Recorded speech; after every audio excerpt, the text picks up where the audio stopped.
pretty sure it's that grandma song. Chris snuck a Rumble server into your apartment building. Play the Zelda chord.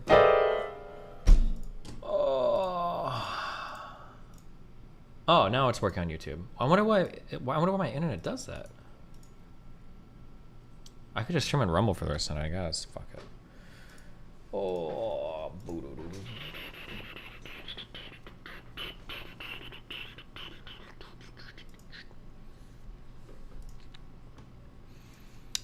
okay, I can do Discord messages later. I did my emails. Boom.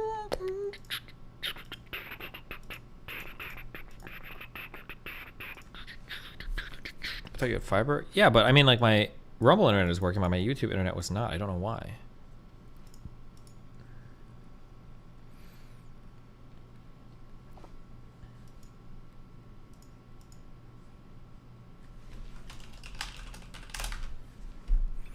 You play the beginning melody.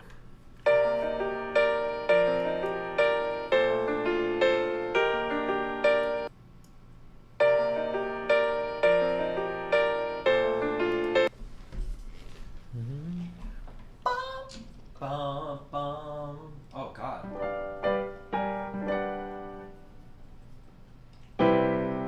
What is it? It's something like this. No. Wait, why not? Oh, because it would be F. It'd be this. And then I think this beginning is a 2-5-1, isn't it? Hold on.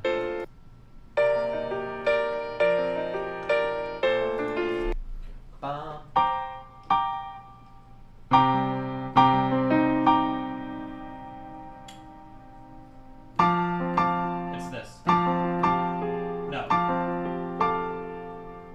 And then B flat, right? It's a 2-5-1 in the key of B flat, for sure. Faux show.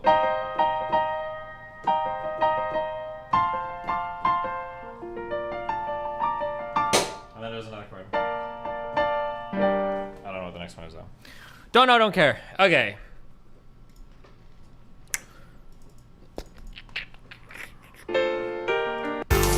Oh my God.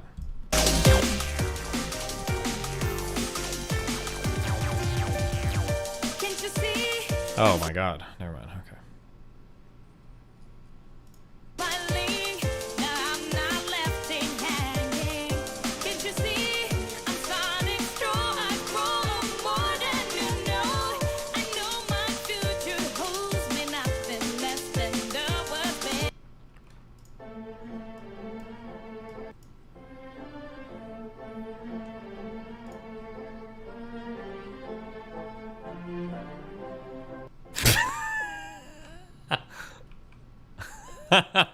Stop. Also, Grandpa, we were wondering if you could show them your ultra rare card. My special card? Yes. Okay. I don't bring it out too much. It's very dear to me, like life itself. The Blue Eyes White Dragon. It's Seto Kaiba, Grand Champion of the world. So you into duel monsters too, eh? Well, maybe we could duel sometime. I would have more fun eating oatmeal than playing you. What? So what are you doing here then? If it's any of your business, I've come to see the card. The Blue Eyes White Dragon. In this dump? This is the card that I've been searching for. How much will you sell this card to me, old man? This card is not for sale. This card was a special gift to me. I will not part with it. We'll see about that. Whoa. Give me the Blue Eyes White Dragon, and I'll trade you all of these. I'm sorry. No. Then hear me, old man. I challenge you to a duel. Rarest card on the line. Then I accept your challenge. 2 days hence, around 7 p.m., we will duel. Meet me at my business building. My guards will let you in.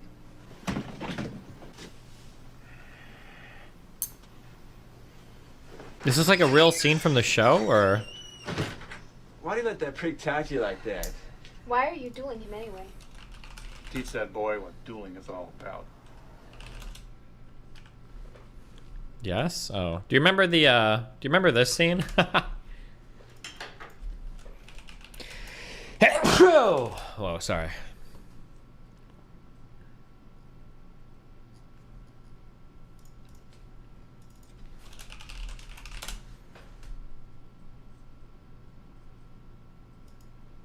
It's time for you to start learning lessons in the real world. Now I have something to give you.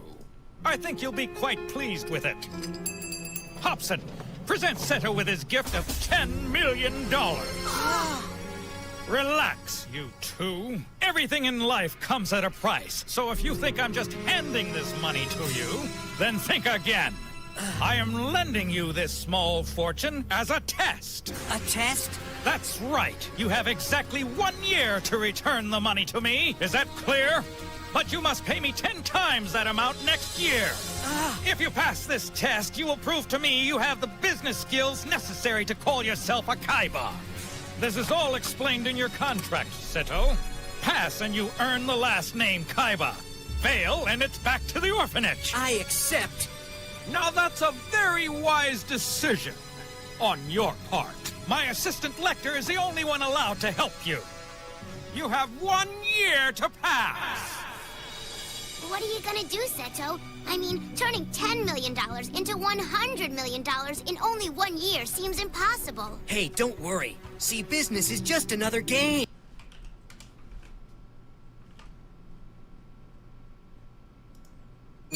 Hobson, present. You have one Game. Look.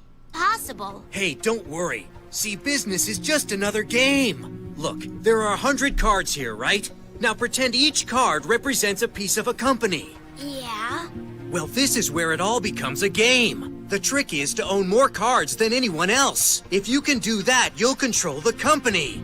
And how many cards do you need to do that? The magic number is 51. No one else can ever have more cards than you as long as you own 51 out of 100. That's how you win. Hey, Lecter, I need you to spend all $10 million of my money and buy me 51% of a company. What kind of company, sir? Any kind, as long as they value their workers. Come in. Sir, I found and purchased the perfect company.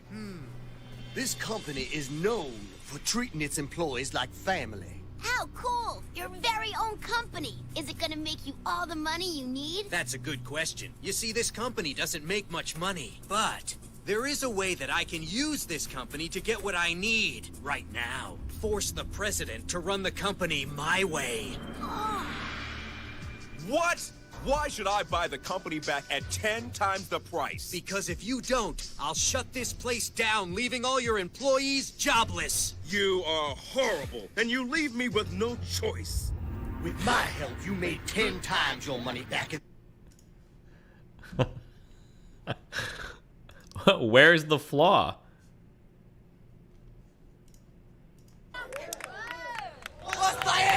Oh.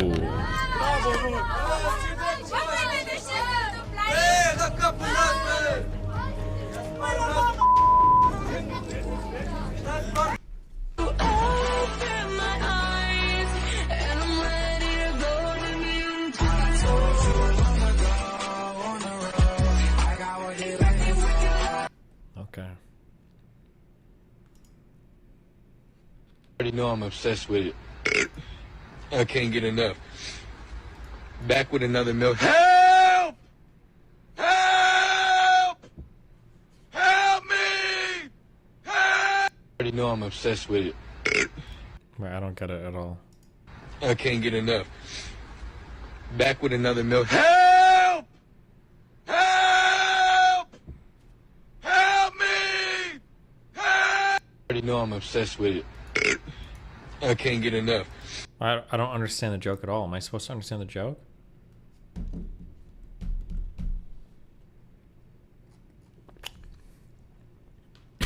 There's nothing to get.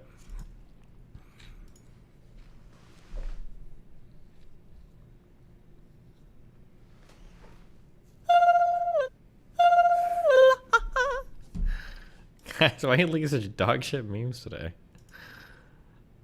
Right, these hamstrings. Jesus Christ.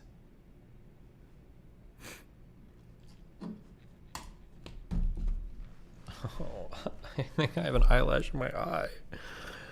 Oh, why do they go in your eye sometimes?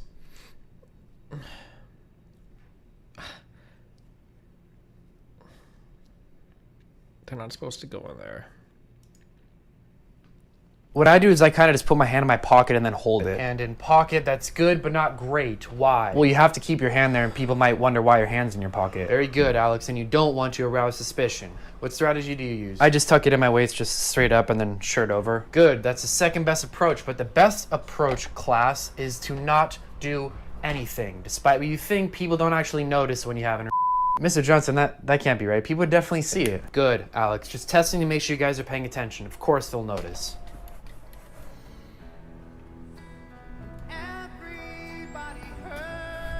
Of course they notice. What I do is I kind of just put my hand in my pocket and then hold it. And in Play the best song from the Final Fantasy VII OST. Oh, this is one of the Genova songs, right?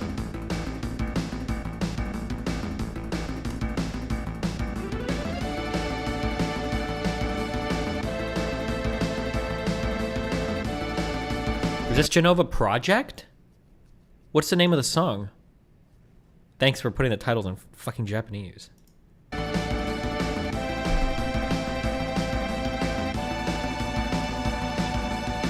Huh. Oh, is it Genova Absolute?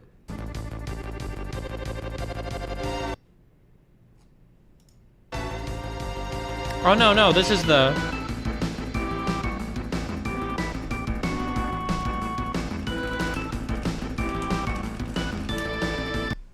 Destiny pretending he's played this game? Fuck you. It's not this one.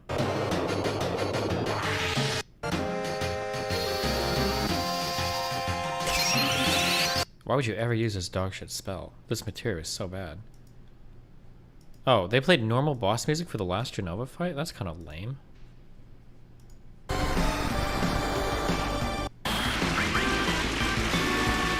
Oh, this was the Sephiroth.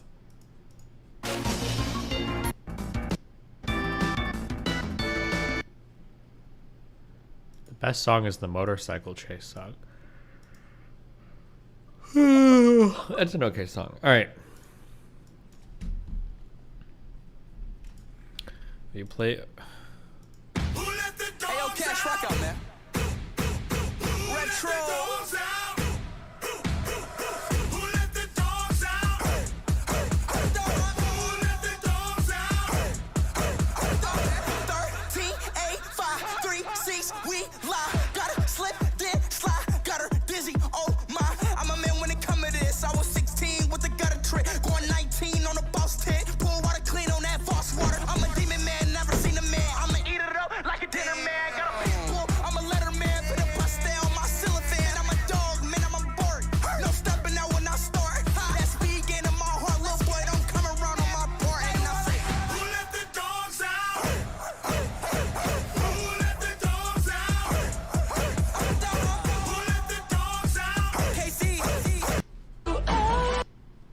I saw this.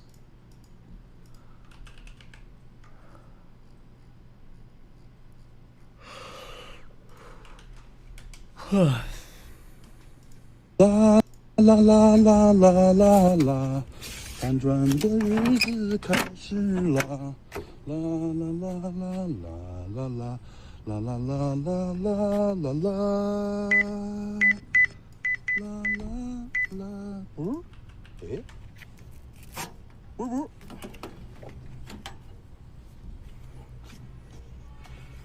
Average tier 5 mobile.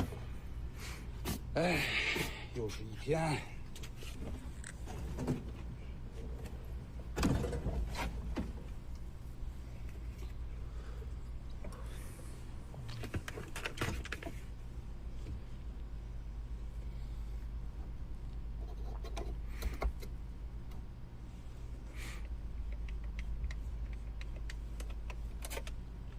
Music.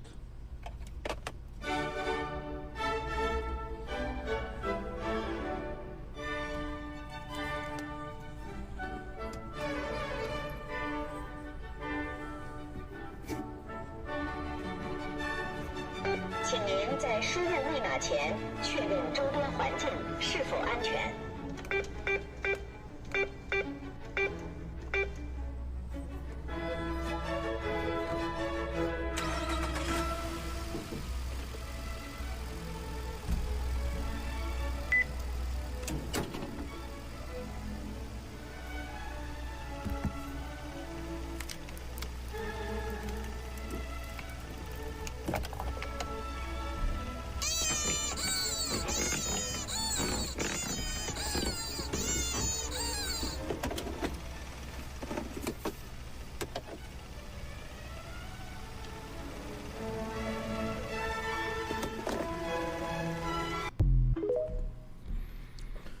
Wow, epic.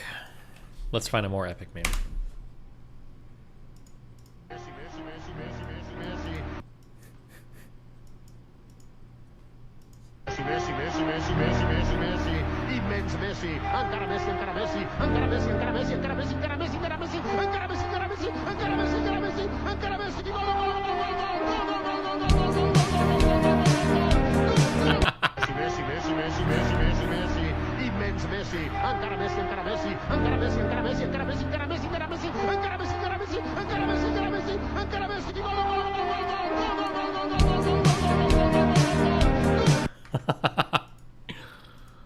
He friend zoned her. Can you explain the meme? She got rejected. That's the meme.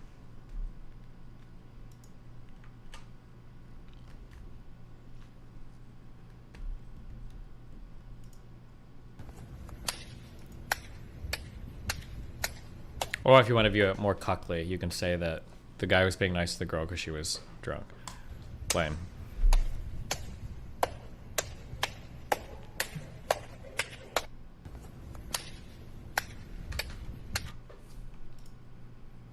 Wait, somebody's saying that Steam lets you take notes now in game? Is that actually true? Where's a notepad? Or did somebody make that up? Huh. If you don't click, you will die. Holy shit, hold on. Oh, beta client update.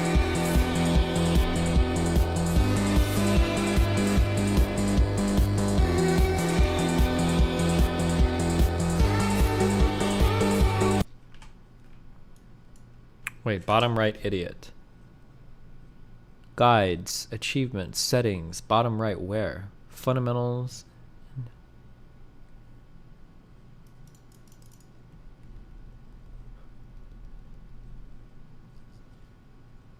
You have to restart to get the update. Huh. He meant bottom left. Fuck you guys.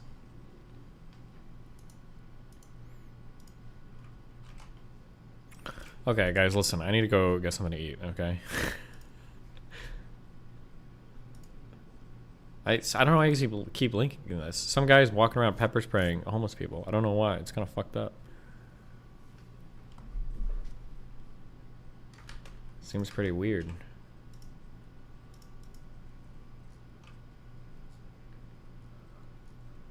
She's still like a...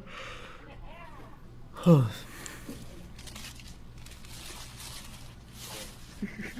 Oh, he just stole a banana. Oh. Bro, don't do that. Don't do that, bro. What's up, man? Oh, he's stealing. He's stealing. Oh, he's stealing. He's stealing. He's... You play too much, bro. He's stealing. He's stealing. He's stealing. Oh, he's stealing cheese. He's stealing cheese. He's stealing. He's stealing. Yeah, he has on a red hoodie and a blue cap. Come get him. Oh, she's stealing. She's stealing. Oh. Yep, he has on a gray hoodie and some blue jeans and I don't know what kind of shoes. Come get him. What the hell I drink, man? What the fuck, man? Oh, they're stealing. Oh, hey. I'm just about to go to bed. I know we couldn't Skype tonight, but That's alright. Good night, girl. I'll see you tomorrow. Why? Drop the drugs! It's okay. I got that.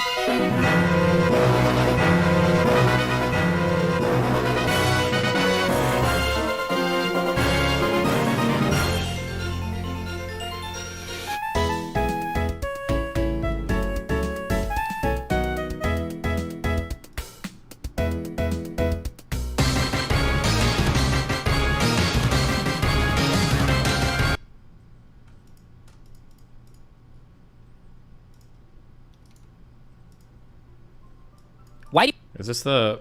Hold on. Archer, you're about to get banned. You are banned.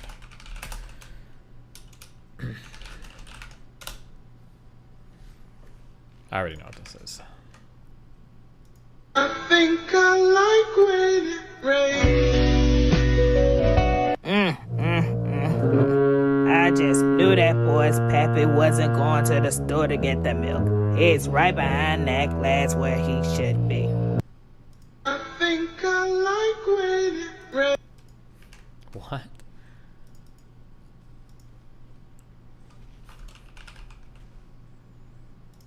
Fuentes agrees with the Muslim dude. When the Holy Spirit. I don't care.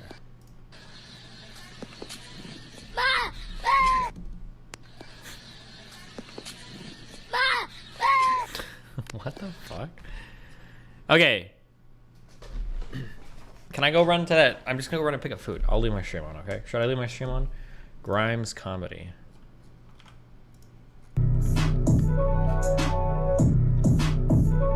I slide through the side of town that they scared of. Little do they know I'm the one to beware of. Don't want no square love. Killers see me out, give me bear hugs. Haters see me falling, don't make that up. Okay. Okay, give me like 15-20 minutes. It's not... Wait, let me make sure it's open this time before I go and have to go to that horrible chicken place. Holy Christ. It is open. Okay, based. Leave us with a video? What video? If you've been... Your food is lying to you, Climate Town.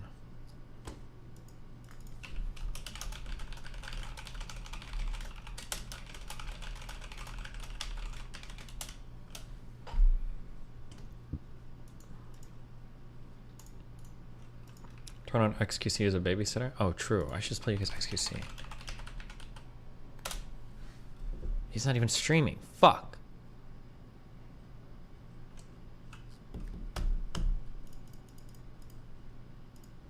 You have hundreds of monies, just order it? They don't do delivery. Oh, true. Actually, let me leave you with this video. This is very good and educational. This is what you should be watching. This is a classic. Classics to my beats, okay? Alright, I'll be back.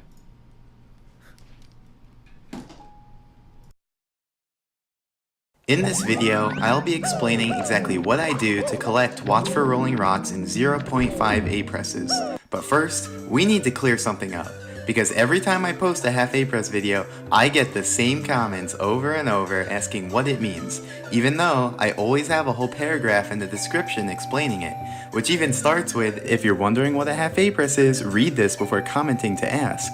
But maybe what you guys need isn't a paragraph. Maybe you guys need an example. So, consider Wing Mario over the rainbow. Not even the whole star, just consider getting to that cannon platform, which is a necessary part of getting the star. So, how many A-presses does it take to get there? Well, if you say 0, that's wrong, because then Mario can't go far enough. If you say 1, well, it's true that Mario can get there with 1, but we can do a little better. We can do it in half an A-press. To do that, we start the level already holding A, and then we use that A-press to reach the platform. Now, hold on. I know what you're thinking. An A-press is an A-press. You can't say it's only a half. Well, TJ, Henry, Yoshi, hear me out. An A-press actually has 3 parts to it. When A is pressed, when A is held, and when A is released. And together, this forms one complete A-press. Now, usually it's the pressing that's useful, because that's the only part that makes Mario jump.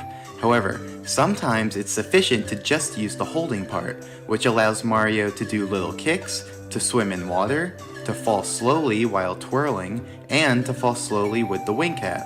And as for the release, well, there's currently no cases where that's useful or important, so don't worry about that part. Now, if we map out the required A presses for Wing Mario Over the Rainbow, it would look like this. We merely need to hold A to reach the cannon platform, we need to press A to launch from the first cannon, and we need to press A again to launch from the second cannon. So, how many A presses is that total? Well, it appears to be 3, and if we were doing this star in isolation, then yeah, it would be 3. But, in a full game A button challenge run, there are other A presses that occur earlier in the run, such as this A press needed to get into the course. So, if we take that A press into consideration as well, then how many A presses would it take?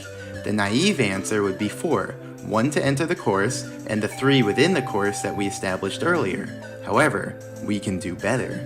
We can actually do it in 3 by simply holding out the first A press to be used for the half A press, because the half A press only required A to be held, not actually pressed.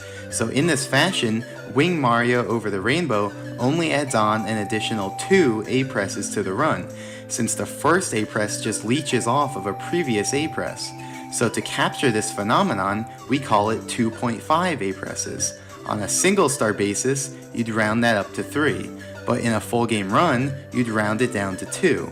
So, in conclusion, since that first A press counts in some contexts, but adds no additional A presses in other contexts, we refer to it as a half A press. So, going back to the video, you can see that I start the level with the A button already held, as indicated in the bottom left corner. And so in the full game run, this A press will just leech off of a previous one, and so it won't incur an additional A press. Okay, glad that's explained. Now, what am I doing in the video? Here, I'm using a trick called Scuttlebug Transportation. You see, like most enemies, Scuttlebugs have a home, which is just a point in 3D space, and they'll patrol a certain radius around that point. So, if Mario enters that radius, they'll lunge at him to attack. But, unlike most other enemies, a Scuttlebug's home can change positions, because if a Scuttlebug bumps into Mario, the Scuttlebug's home will update to where the Scuttlebug was when the collision occurred. So, by strategically luring the Scuttlebug to the edge of its radius and bumping into it, we can effectively transport the Scuttlebug and its home. So, that's what I'm doing here. Note that we can't actually transport a Scuttlebug to outside of its native room. They actually get stuck at the door. So, if your dream was to bring all the Scuttlebugs together for one big jamboree, I'm sorry, but it's not gonna happen. Also worth noting is that Scuttlebugs will actually disappear if they walk into a wall while too far below their current home. So I do have to be careful to avoid that. It's pretty weird if you've never seen it before, but I'm pretty sure they did it so that if a Scuttlebug jumps into a hole, it wouldn't just walk around down there. Anyway, I'm transporting the Scuttlebug to the corner right below the Watch for Rolling Rock star, because next I do a trick called Scuttlebug raising, and here's how it works. On the left, I show a bird's eye view of the scene, and on the right, I show a view from the side.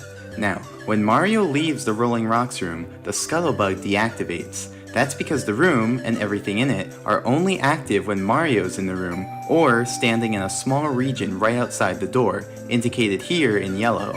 So, if Mario isn't in the Rolling Rocks room or in the yellow region, then the room will be completely black, and everything in the room will be invisible and won't move.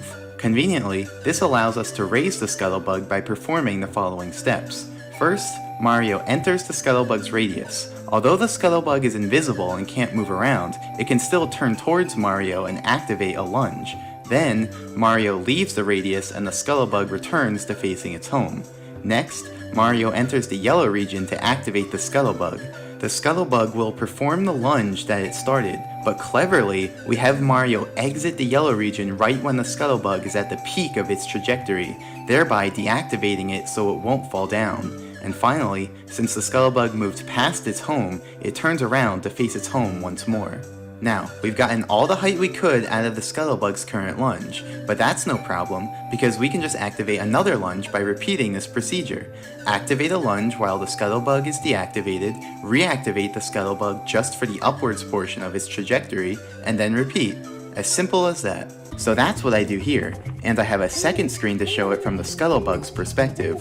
Fortunately, the Scuttlebug's radius isn't a sphere, but a cylinder that extends up and down infinitely. So really, no matter how high the Scuttlebug gets, we can continue to enter its area to activate its lunges and move it upwards. There's no limit to how high we can raise it. Now, it's worth noting that I only activate the Scuttlebug while I'm not inside its radius, so the Scuttlebug will always lunge towards its home and not towards Mario.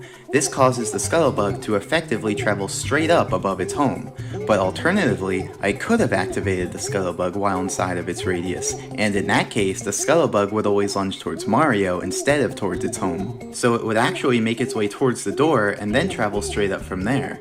That method's actually a little faster because we wouldn't have to wait for the Scuttlebug to turn back towards its home before each activation. However, it wouldn't work for what we're doing because we need the Scuttlebug to be right next to that corner. In fact, the top of that corner has a special property which we call a misalignment. Basically, in the game's code, there's a discrepancy between the way the game handles collision checking with floors versus walls.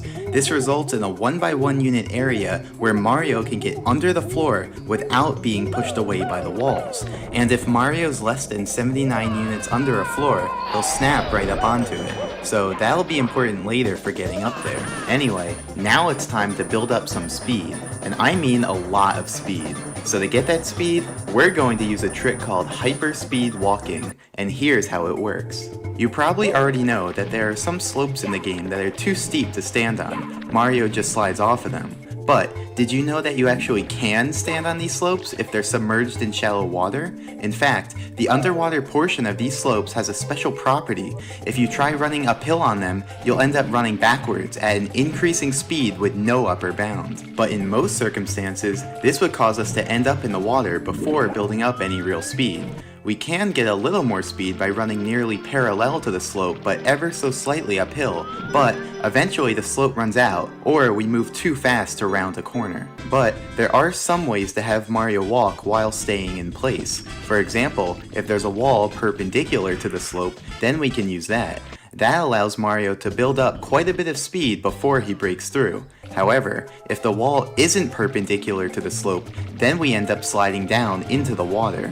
That's because walls are really just rectangles that push Mario out perpendicularly. So, if Mario moves into a wall at an angle, the game will calculate his intended next position, then the wall will push that position out, and then Mario ends up having a net movement along the wall. So ultimately, he'll end up moving into the water. So, is all hope lost? Well, no, because Tyler Caney figured out that we could actually make use of the gate. You see, the bottom of the gate is a ceiling, and the game doesn't like putting Mario too close to the area right under a ceiling because it doesn't think he fits. So, if we have Mario move backwards into the ceiling, the game will choose not to move him, so we're free to build up speed in place. But not infinite speed, because we'd end up breaking free if our speed moved past the gate. So what do? We turn to redirect our speed out of bounds. Notice that we now have enough speed so that our intended next position is past the wall and out of bounds. And since the game doesn't like placing Mario out of bounds, it doesn't move him, and instead just lets him stay in place, just like the ceiling. But unlike the ceiling, out of bounds goes on forever, so we can essentially build up as much speed as we want without having to worry about breaking free. So now I do just that. Open the gate, use the ceiling of the gate to build up some speed, and then redirect my angle out of bounds to build up the rest. Now, you're probably wondering what I'm going to need all this speed for. After all, I do build up speed for 12 hours. But to answer that, we need to talk about parallel universes. And if you thought my other tangents were complicated, just you wait. Okay, so Mario's position is a floating point number, but it's converted to a short when the game uses it to test for collision with floor triangles. In other words, Mario's position can basically be any decimal number, but it's converted to an integer between negative 32,768 and positive 32,767 inclusive. So, any fractional portion is truncated, and numbers too big or too small are moved into this range using the modulo operator. Graphically, that means that the position used for floor detection is always inside of this box. So if Mario's in that box, then his actual position and the position used for floor detection are the same, albeit maybe off by a single fraction due to the truncation. But if Mario leaves that box, then his actual position and the position used for floor detection will separate, since the position used for floor detection will just loop back around to remain in the original box. So now I ask you this. Here's the course. So if Mario is standing way over here where there's no land, but the position used for floor detection is on land, can he stand over here? The answer is yes. As far as the game sees it, Mario is in fact above land over here because the game actually checks for land over here. So, for all intents and purposes, there is essentially land over here, a copy of the original map, and this is what we call a parallel universe, or a PU. And this applies to every one of these boxes, so there's actually a grid of nearly infinite PUs. Here is a to-scale diagram of the PU grid.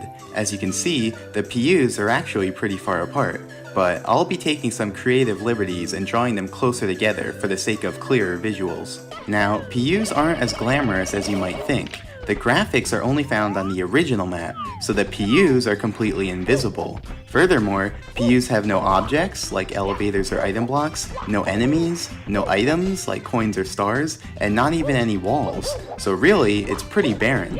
Furthermore, the N64 console will actually crash if you go to a PU and let the camera follow you, but luckily, we can avoid that crash by fixing the camera in place on the original map before leaving it, though that does make it even harder to tell what's going on in the PUs. So, as you just saw, you can travel to a PU if you have enough speed, but it's not as simple as you might think. If you have just enough speed to reach the PU one over, it won't actually work. That's because the game actually checks if Mario is above land at each quarter step of his movement. That means the simplest PU movement is moving over 4 PUs at once. That way, each quarter step is above land and therefore valid.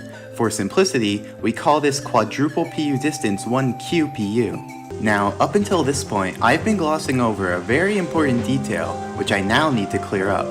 What if I told you the distance Mario moves isn't necessarily equal to his speed? For example, look how fast Mario moves at 31 speed on this flat slope, and now compare it to how fast he moves at the same speed on this steeper slope. In both cases, he has about the same speed, but clearly he's moving at different rates. That's because the distance Mario moves is only a portion of his actual speed, and this portion depends on the slope of the ground. The steeper the slope, the smaller this portion is. Note that it only depends on the steepness, not whether Mario's facing uphill, downhill, or sideways on the hill. In these visuals, blue will represent Mario's actual speed, and green will represent the portion of it that he moves, which we call Mario's de facto speed. So in these 3 pictures, Mario has the same speed, but he has different de facto speeds since he's standing on slopes with different steepnesses. So, if we want to move 1 QPU, it's not sufficient to have QPU speed. We need QPU de facto speed, which often means our actual speed will need to be greater than 1 QPU to compensate. So to reiterate, we need to increase our speed until our de facto speed syncs up with 1 QPU, and the speed needed to do this is called the sinking speed. So in this diagram, the blue arrow represents the sinking speed. When we have that speed, the quarter steps of the de facto speed sync up with the PUs, and we can move. Now, what I'm showing here is just the lowest, or first sinking speed, aka the speed to move exactly 1 QPU. If we increase our speed, eventually our de facto speed would sync up again when it covers a distance of 2 QPU, and so we'd be able to move at that speed, which is 2 times as fast as before. So in general, any multiple of the lowest sinking speed is itself a sinking speed, and will cover multiple QPU at once. So remember, every slope has a different set of sinking speeds, and this can make routing tricky. For example, in the video where I do PU movement to reach the secret aquarium, I had to traverse several different slopes. First, this slope that I used for hyperspeed walking, then this slope at the edge of the water, then the flat ground of the castle foyer, then the castle stairs, which is really a steep ramp, and then the flat ground of the upstairs. And note that the stairs you see there are actual stairs and not a ramp, so they're just flat ground. Here is a graph showing the sinking speeds for each of these slopes, and so these are the speeds I need in order to have PU movement while standing on each of these slopes. Naturally, the steeper slopes have greater sinking speeds. Now keep in mind that I can only build up speed while I'm on the hyperspeed walking slope. Once I leave it, I can't generate any more speed, so my speed will only decrease from there. So to successfully perform this PU route, I better have generated enough speed to meet each slope's sinking speed in turn. For example, let's say I build up enough speed to reach the first possible sinking speed, and I use that to go to the next slope. Then I could let my speed drop until I reach this slope's sinking speed, go to the next slope, let my speed drop again until I reach this slope's sinking speed, go to the next slope, but then I have a bit of a problem. I have less than the required sinking speed and no way to gain any more. So is this route just impossible? Well, no, because these are just these slopes' first sinking speeds. But remember, any multiple of these will work as well. So now let's factor in each slope's second sinking speed as well. These speeds allow Mario to move 2 QPU at once instead of 1. So now if I instead build up enough speed to reach the second sinking speed of that first slope, then I'll actually have enough speed to meet each sinking speed in turn and complete the route. And if that didn't work, we could have considered each slope's third sinking speed and so on until we did get it to work. However, which sinking speed we need to reach initially is kind of a big deal, because reaching that first sinking speed takes about 12 hours, and reaching that second sinking speed takes about 25 hours. So if there's a way to use a lower sinking speed initially, then that's a 12-hour save. So, how much speed will we need to generate for the Watch for Rolling Rocks star? Well, keep in mind that even with access to unlimited horizontal speed, we don't have any improved vertical mobility. So to get to the top of the course, we need to travel up slopes and ride up elevators. So this will be the basic route. Start on the hyperspeed walking slope, navigate along the path up from the lake, ride up this elevator, ride up this other elevator, make our way onto the amazing emergency exit platform, which is the highest point we can reach, and then launch to the Watch for Rolling Rocks platform. By itself, that still won't be enough height, but the scuttlebug we positioned will provide the extra bounce we need. So this is the graph of the sinking speeds of these slopes. Unfortunately, we run into a bit of an issue with the path up from the lake. That area is actually made up of dozens of floor triangles that each have different slopes. But that didn't stop me. After careful observation and scrutiny, I isolated 6 triangles which I named T1 through T6. These triangles have strictly decreasing steepnesses, so we can meet each of their sinking speeds in turn. Additionally, their heights span the entire vertical distance we need to cover to go from bottom to top, without leaving any gaps in between. So, by using the slopes of those 6 triangles, we can complete the blueprint for our route, allowing us to utilize the first sinking speed of that initial slope, so building up speed only takes 12 hours instead of 25. Now, we're almost ready to go back to the video, but there's just some final points I want to make. For example, you don't need to have exactly the sinking speed to traverse PUs. If you have slightly less than the sinking speed, you'll move relatively forwards in the map. If you have slightly more than the sinking speed, you'll move relatively backwards in the map. And the further you deviate from the sinking speed, the greater this relative movement will be. Additionally, if you adjust your angle slightly away from the cardinal direction, you can move relatively sideways. But keep in mind that even the smallest possible angle deviation will be magnified over the QPU distance, and thus, Mario will be sent multiple feet to the side. Now, based off what I've told you, you might think you can only travel multiples of 4 PUs at a time, but that's not actually true. For example, if one of your quarter steps is out of bounds or over a ceiling, then that quarter step will be invalid.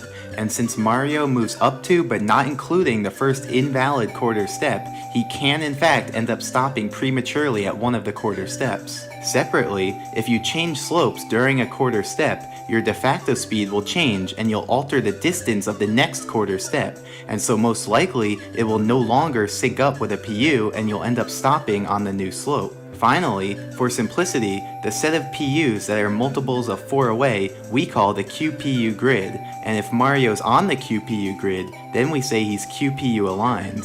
Remember, moving a multiple of 4 PUs is easy, but moving a different amount requires special conditions like out of bounds or changing slopes. So, if you're QPU aligned, it's easy to stay that way, and if you're QPU misaligned, it's easy to stay that way as well. Now, if you become QPU misaligned, you'll need to correct that in order to return to the main map. but that can be difficult if you're not near out of bounds and your sequence of slope changes is predetermined. So, managing your QPU alignment is one of the many challenges of planning a PU route. Okay, so now we're finally ready to resume the main video and watch the PU movement. Just kidding, first I need to explain what these screens are. These extra screens will help you follow along during the PU movement. The standard view is just the view that the game shows, but since I fixed the camera on the main map to prevent the game from crashing, this screen won't tell you very much. The relative view shows where I am in each PU.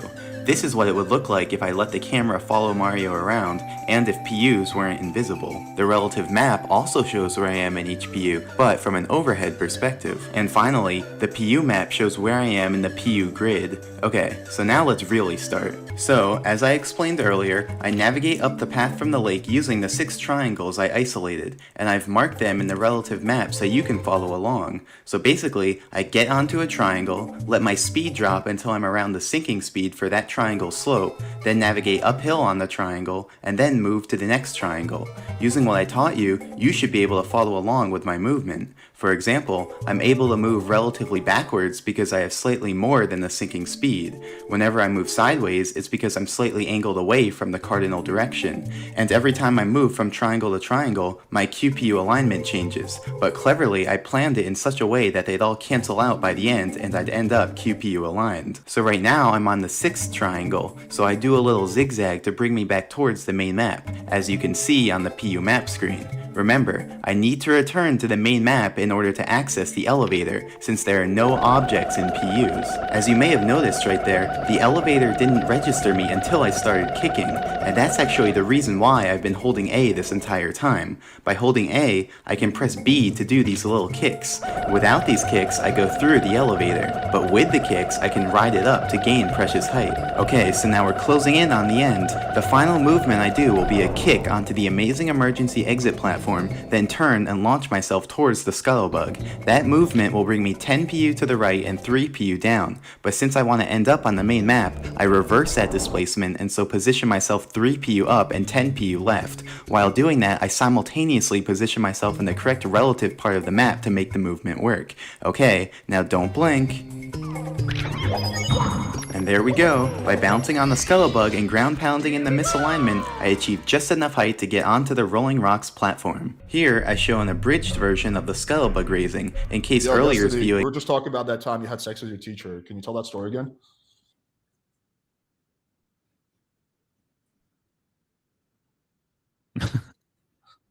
Dude.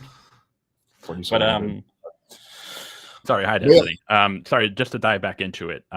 So just with that example though, so in that example, if the kid's like 13 or 14 and he still says like, yeah, like it was cool, I liked it, I knew what I was doing, and I want to do it again, why would that woman go to jail in that case? Based on your view of let's actually bring Destiny to the mix and kind of fill him in, and then I'll answer that question. Because have you been watching this, or are you just coming in now? No, I'm just coming in now.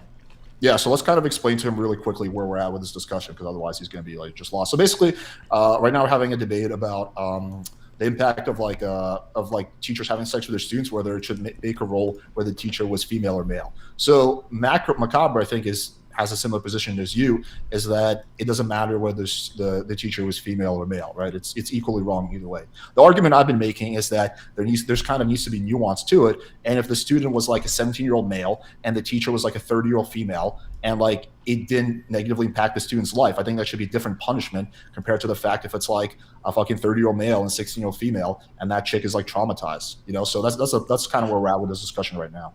Yeah, so just to nuance that, so because we kind of switched the argument. So at first we were talking about there's a difference between a male teacher and a female student sleeping together than a female teacher and a male student.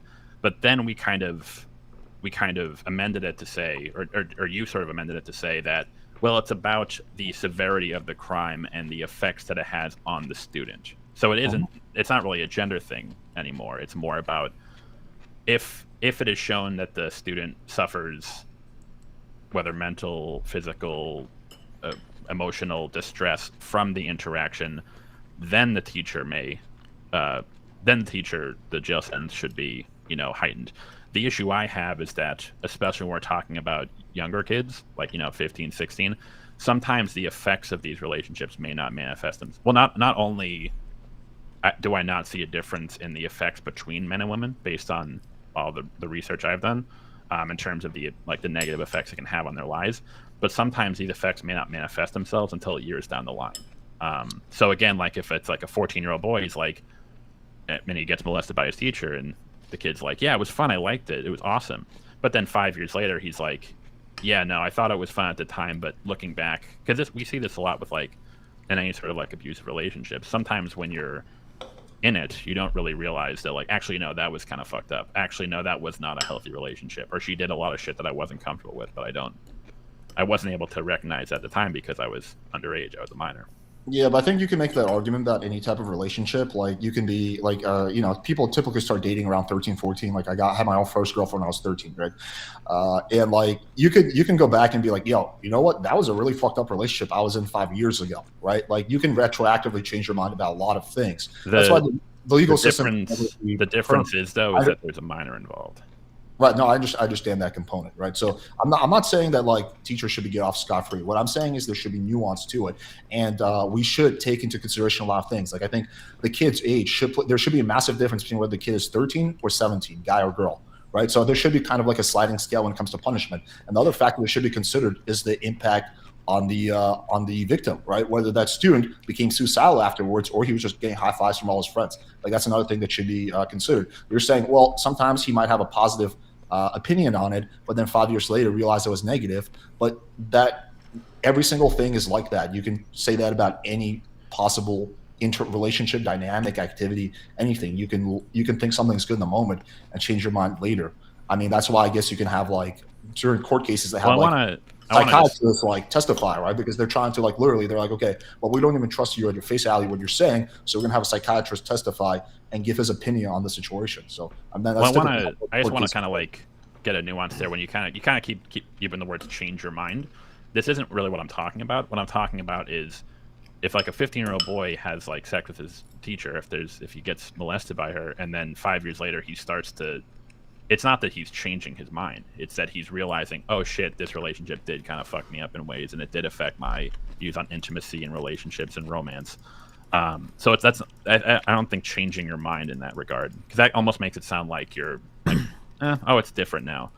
But the issue there is, again, in regard to the difference there is that we're dealing with minors. The entire reason that we have statutory rape laws is because even if a kid is 13, 14, 15 and they think, oh, I want to do this is something that I want to engage in, the implication is that it's well, are you fully capable of understanding the ramifications of what might occur down the line? So for example, there have been many cases where there have been female teachers and male students, and as a result of them having sex, the teacher becomes pregnant, and then that male student's kind of for the rest of his life, he has no recourse in regard. There have even been cases where male victims of statutory rape have been sued and been forced to pay child support. Wait, isn't that an argument then against all minor boys having sex?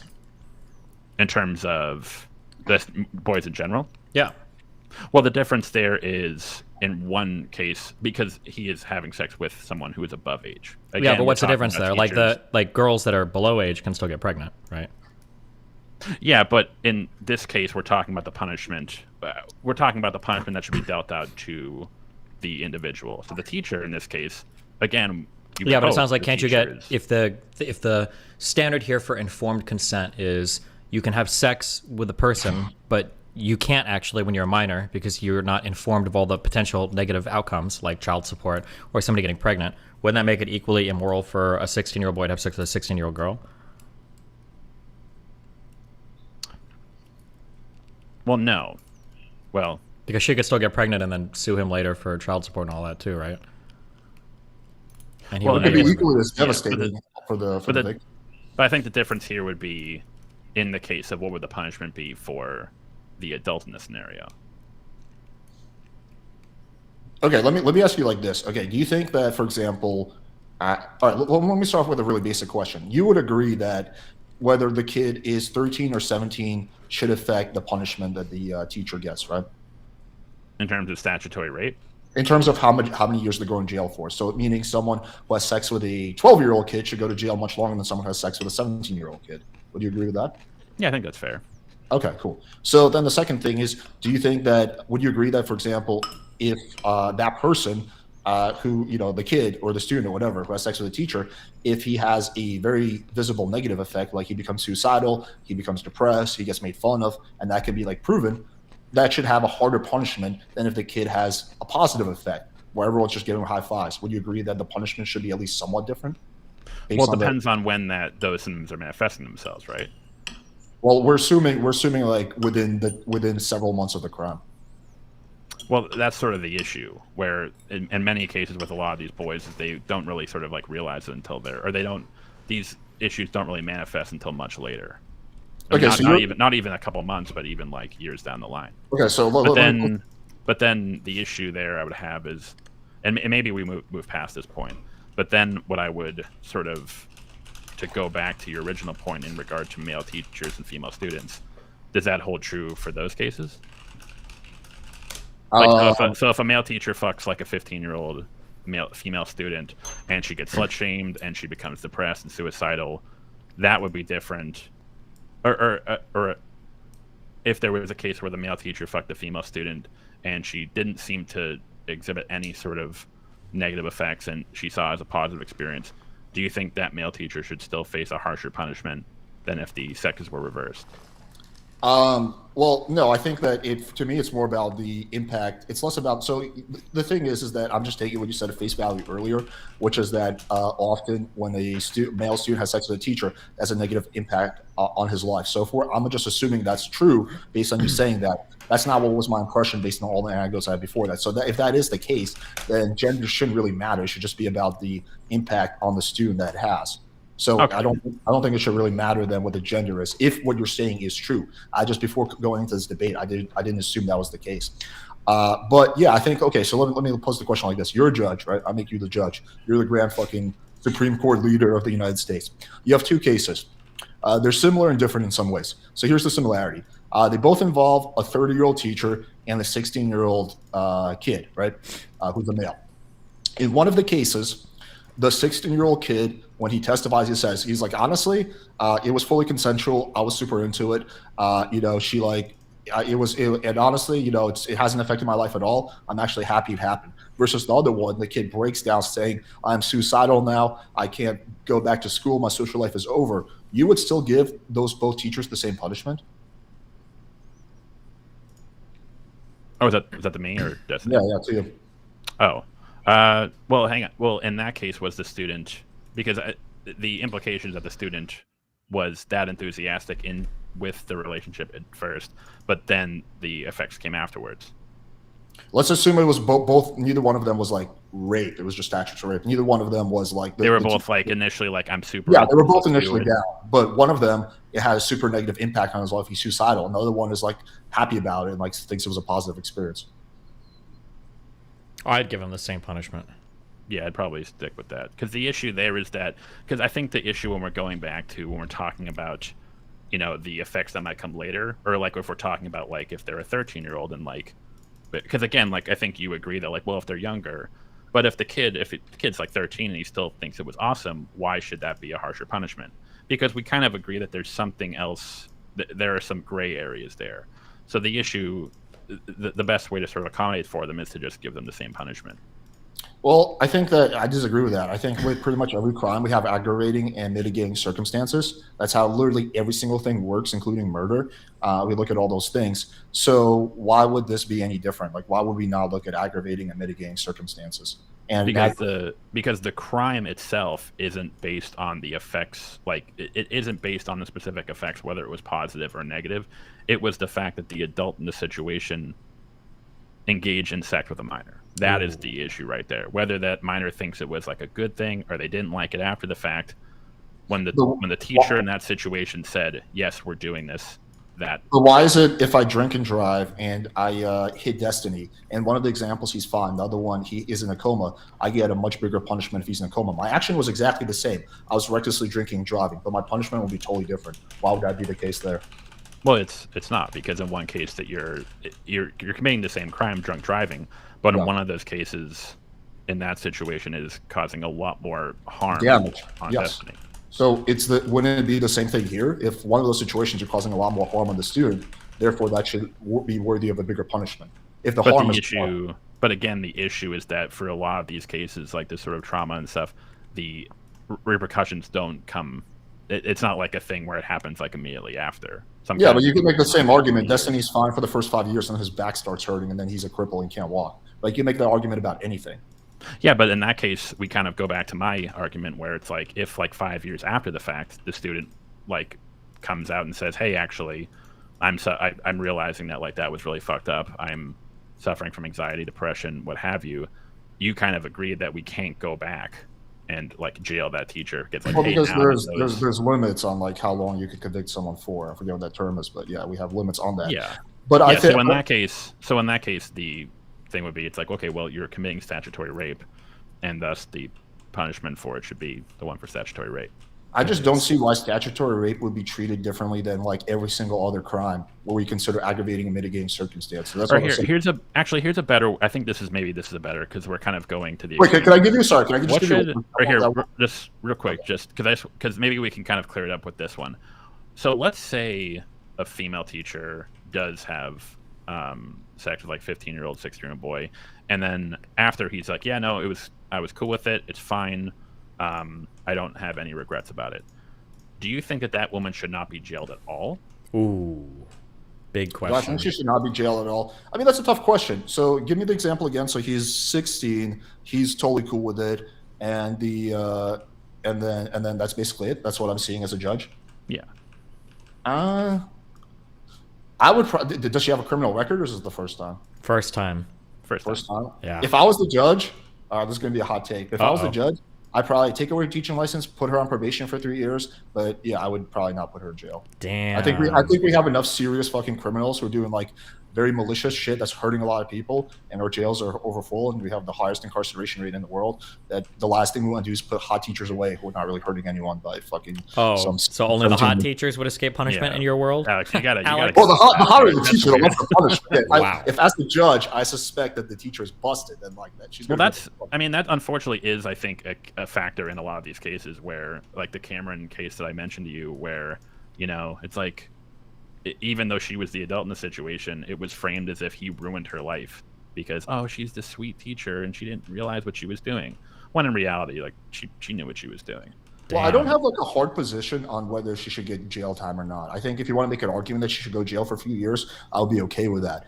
The only point I'm making is that I think the punishment should be different. I think we should take into account the victim impact like we do with every single other crime when deciding on the sentence. I don't think that let's just assume the age is the same. 16-year-old male student and a 30-year-old female teacher, the dude is like super happy about. He's like, yeah, I fucking loved it, like kind of like my friend is talking about.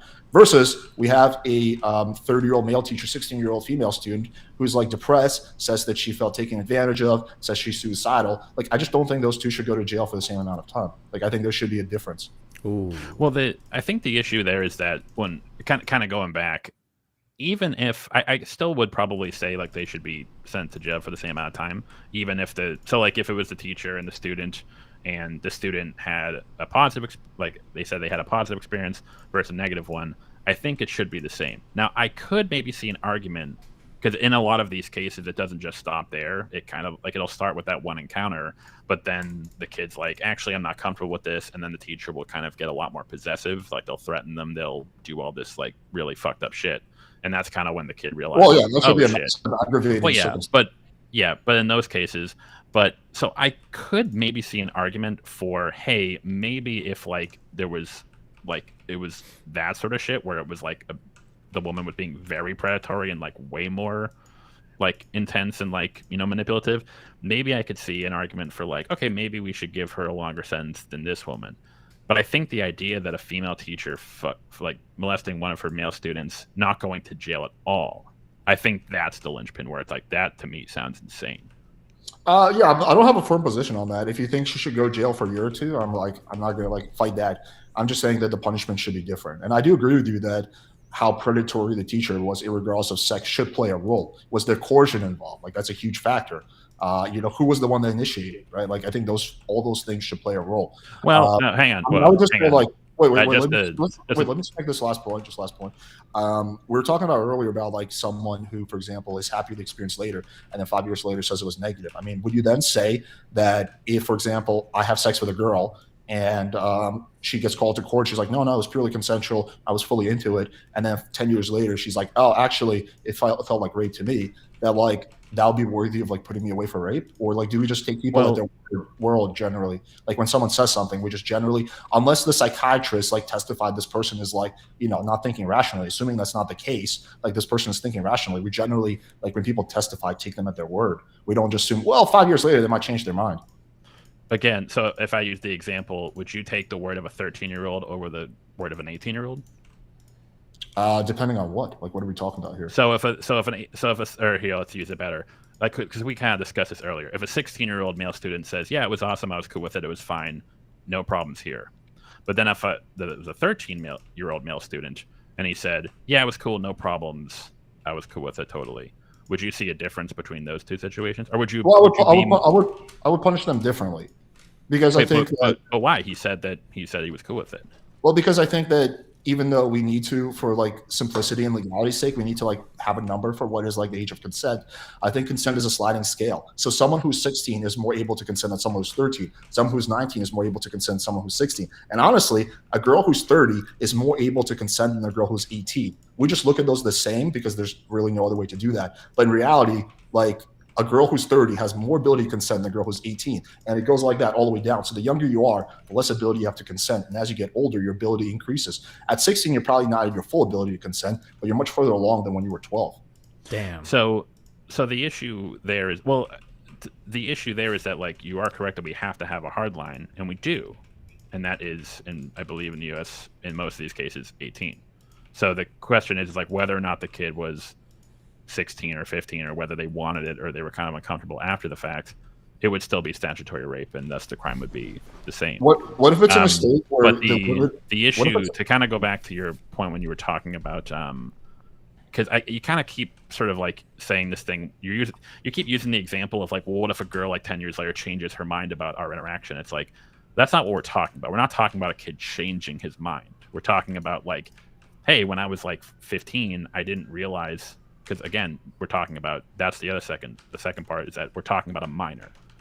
That's the whole point that we have statutory rape laws, is because, hey, this person's too young to sort of maybe be able to judge the situation as an adult would.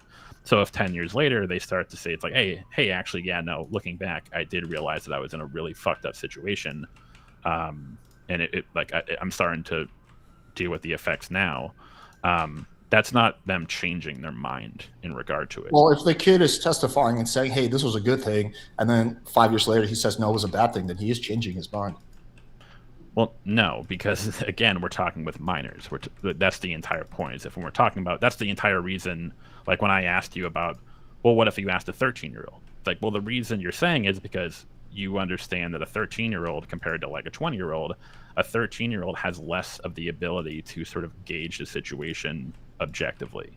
Right. So, but also a 13-year-old compared to a 17-year-old, also there's a difference there. Like you become mature every year that you get older. I mean, would you, okay, if you have a, let's say you have a different case. It's not a teacher, it's just two people. There's a 30-year-old guy who has sex with a 17-year-old girl versus there's a 30-year-old guy who has sex with a 12-year-old girl. Would you punish those differently, or would you punish them the same because they're both statutory rape? Well, it would definitely be for statutory rape. But what would the punishment be different for the 17-year-old compared to the 12-year-old? Probably I would give them the same. Damn. What about if the girl is 7-year-old versus a 17-year-old? What if it's 7 months old? Let's go all the way down. Well, I think statutory rape laws stop at around. I think below like 12 years old it becomes forcible rape, because at that point then the call is, instead of like, so the kind of what you're talking about, the sliding scale. It's not so much like the sliding scale. They're almost like pockets where it's 18 and above. It's like 17 to like, I think like 13. And then below 13 is considered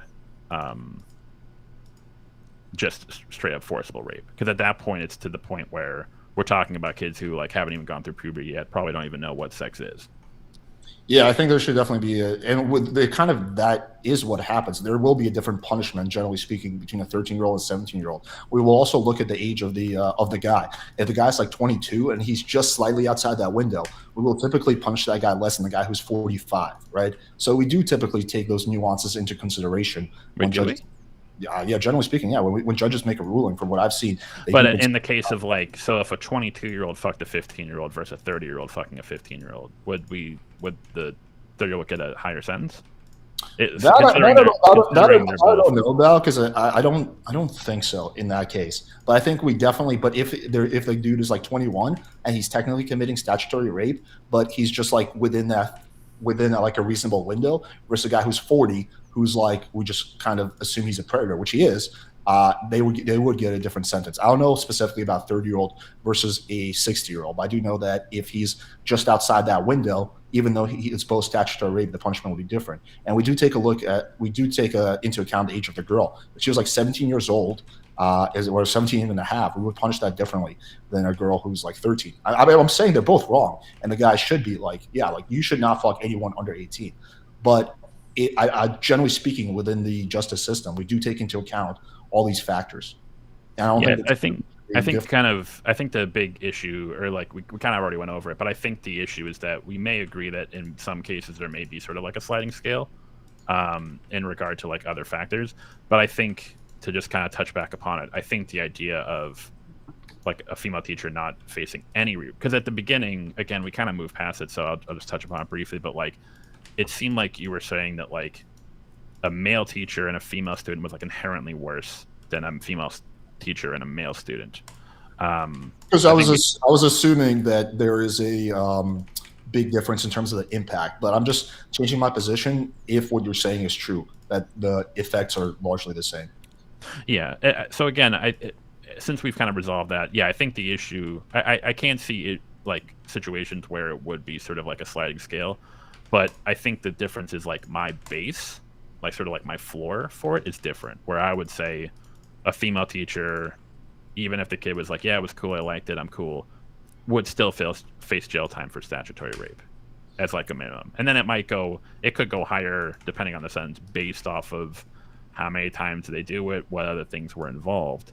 But the base would be, it's like, yeah, I still think she should face jail time. What about in a situation where the like, just let's forget about a teacher thing and just take a look at just like regular relationships.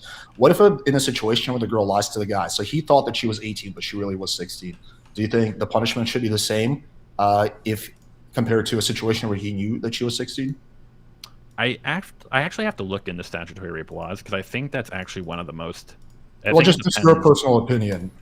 Just as a super minor, super quick legal aside, a statutory offense means that you do not need mens rea for the actual offense itself. Meaning that, like, if you go to fuck a prostitute and she shows you an ID, and the ID says that she's 22 years old, and then you have sex with her, and it comes out that she was a minor, it's a statutory offense. It doesn't matter if you knew or not. You're still fully liable for the... Yeah. But I think that's wrong. Like, I think that should play a role. I guess I'm curious where you stand on that, Mac, and you as well, Destiny. Yeah, Mac. Do you think if the guy was lied to and he thought the girl was 18, he thought he was, like doing everything by the law, but she lied to him, she was 16. Like, do you think that guy should get a different punishment compared to someone who knew the girl was 16? So I think, well, in the first case, obviously it doesn't apply to the teacher, because obviously the teacher knows. No, I know. I'm just moving past that onto this. I know that has been sort of like a controversial aspect of statutory laws, of where it's like, if a guy's at a bar and a girl's there and they go home and fuck, and then later it finds out, hey, she was actually like 17, she had a fake ID, it's like, well, in that case, if he might be still liable based on the law, but was it reasonable to assume that he presumed that she was over 21, or at least over 18 in that circumstance?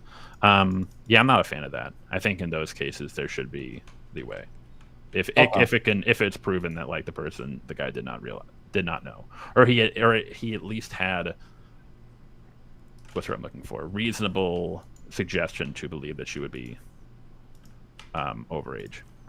Okay, that's my position as well. Where do you stand on that, Destiny? Well, we can back up a bit. I disagree with all of you on this whole convo. Go right ahead, my man. I think the penalty should be the same regardless of the outcome of the child, and I don't think whether they're 17 or 13 should matter. Damn. Is that really your position, or are you just being contrarian? No, that's my position. Yeah. Well, I think that's sort of, I think that kind of is, I mean, obviously it depends on, obviously judges in different circumstances might make different rulings, but I think the law as it is that case where it goes from 17 to 13, it would be considered a statutory offense, whereas anything under 13 would automatically be considered forcible rape.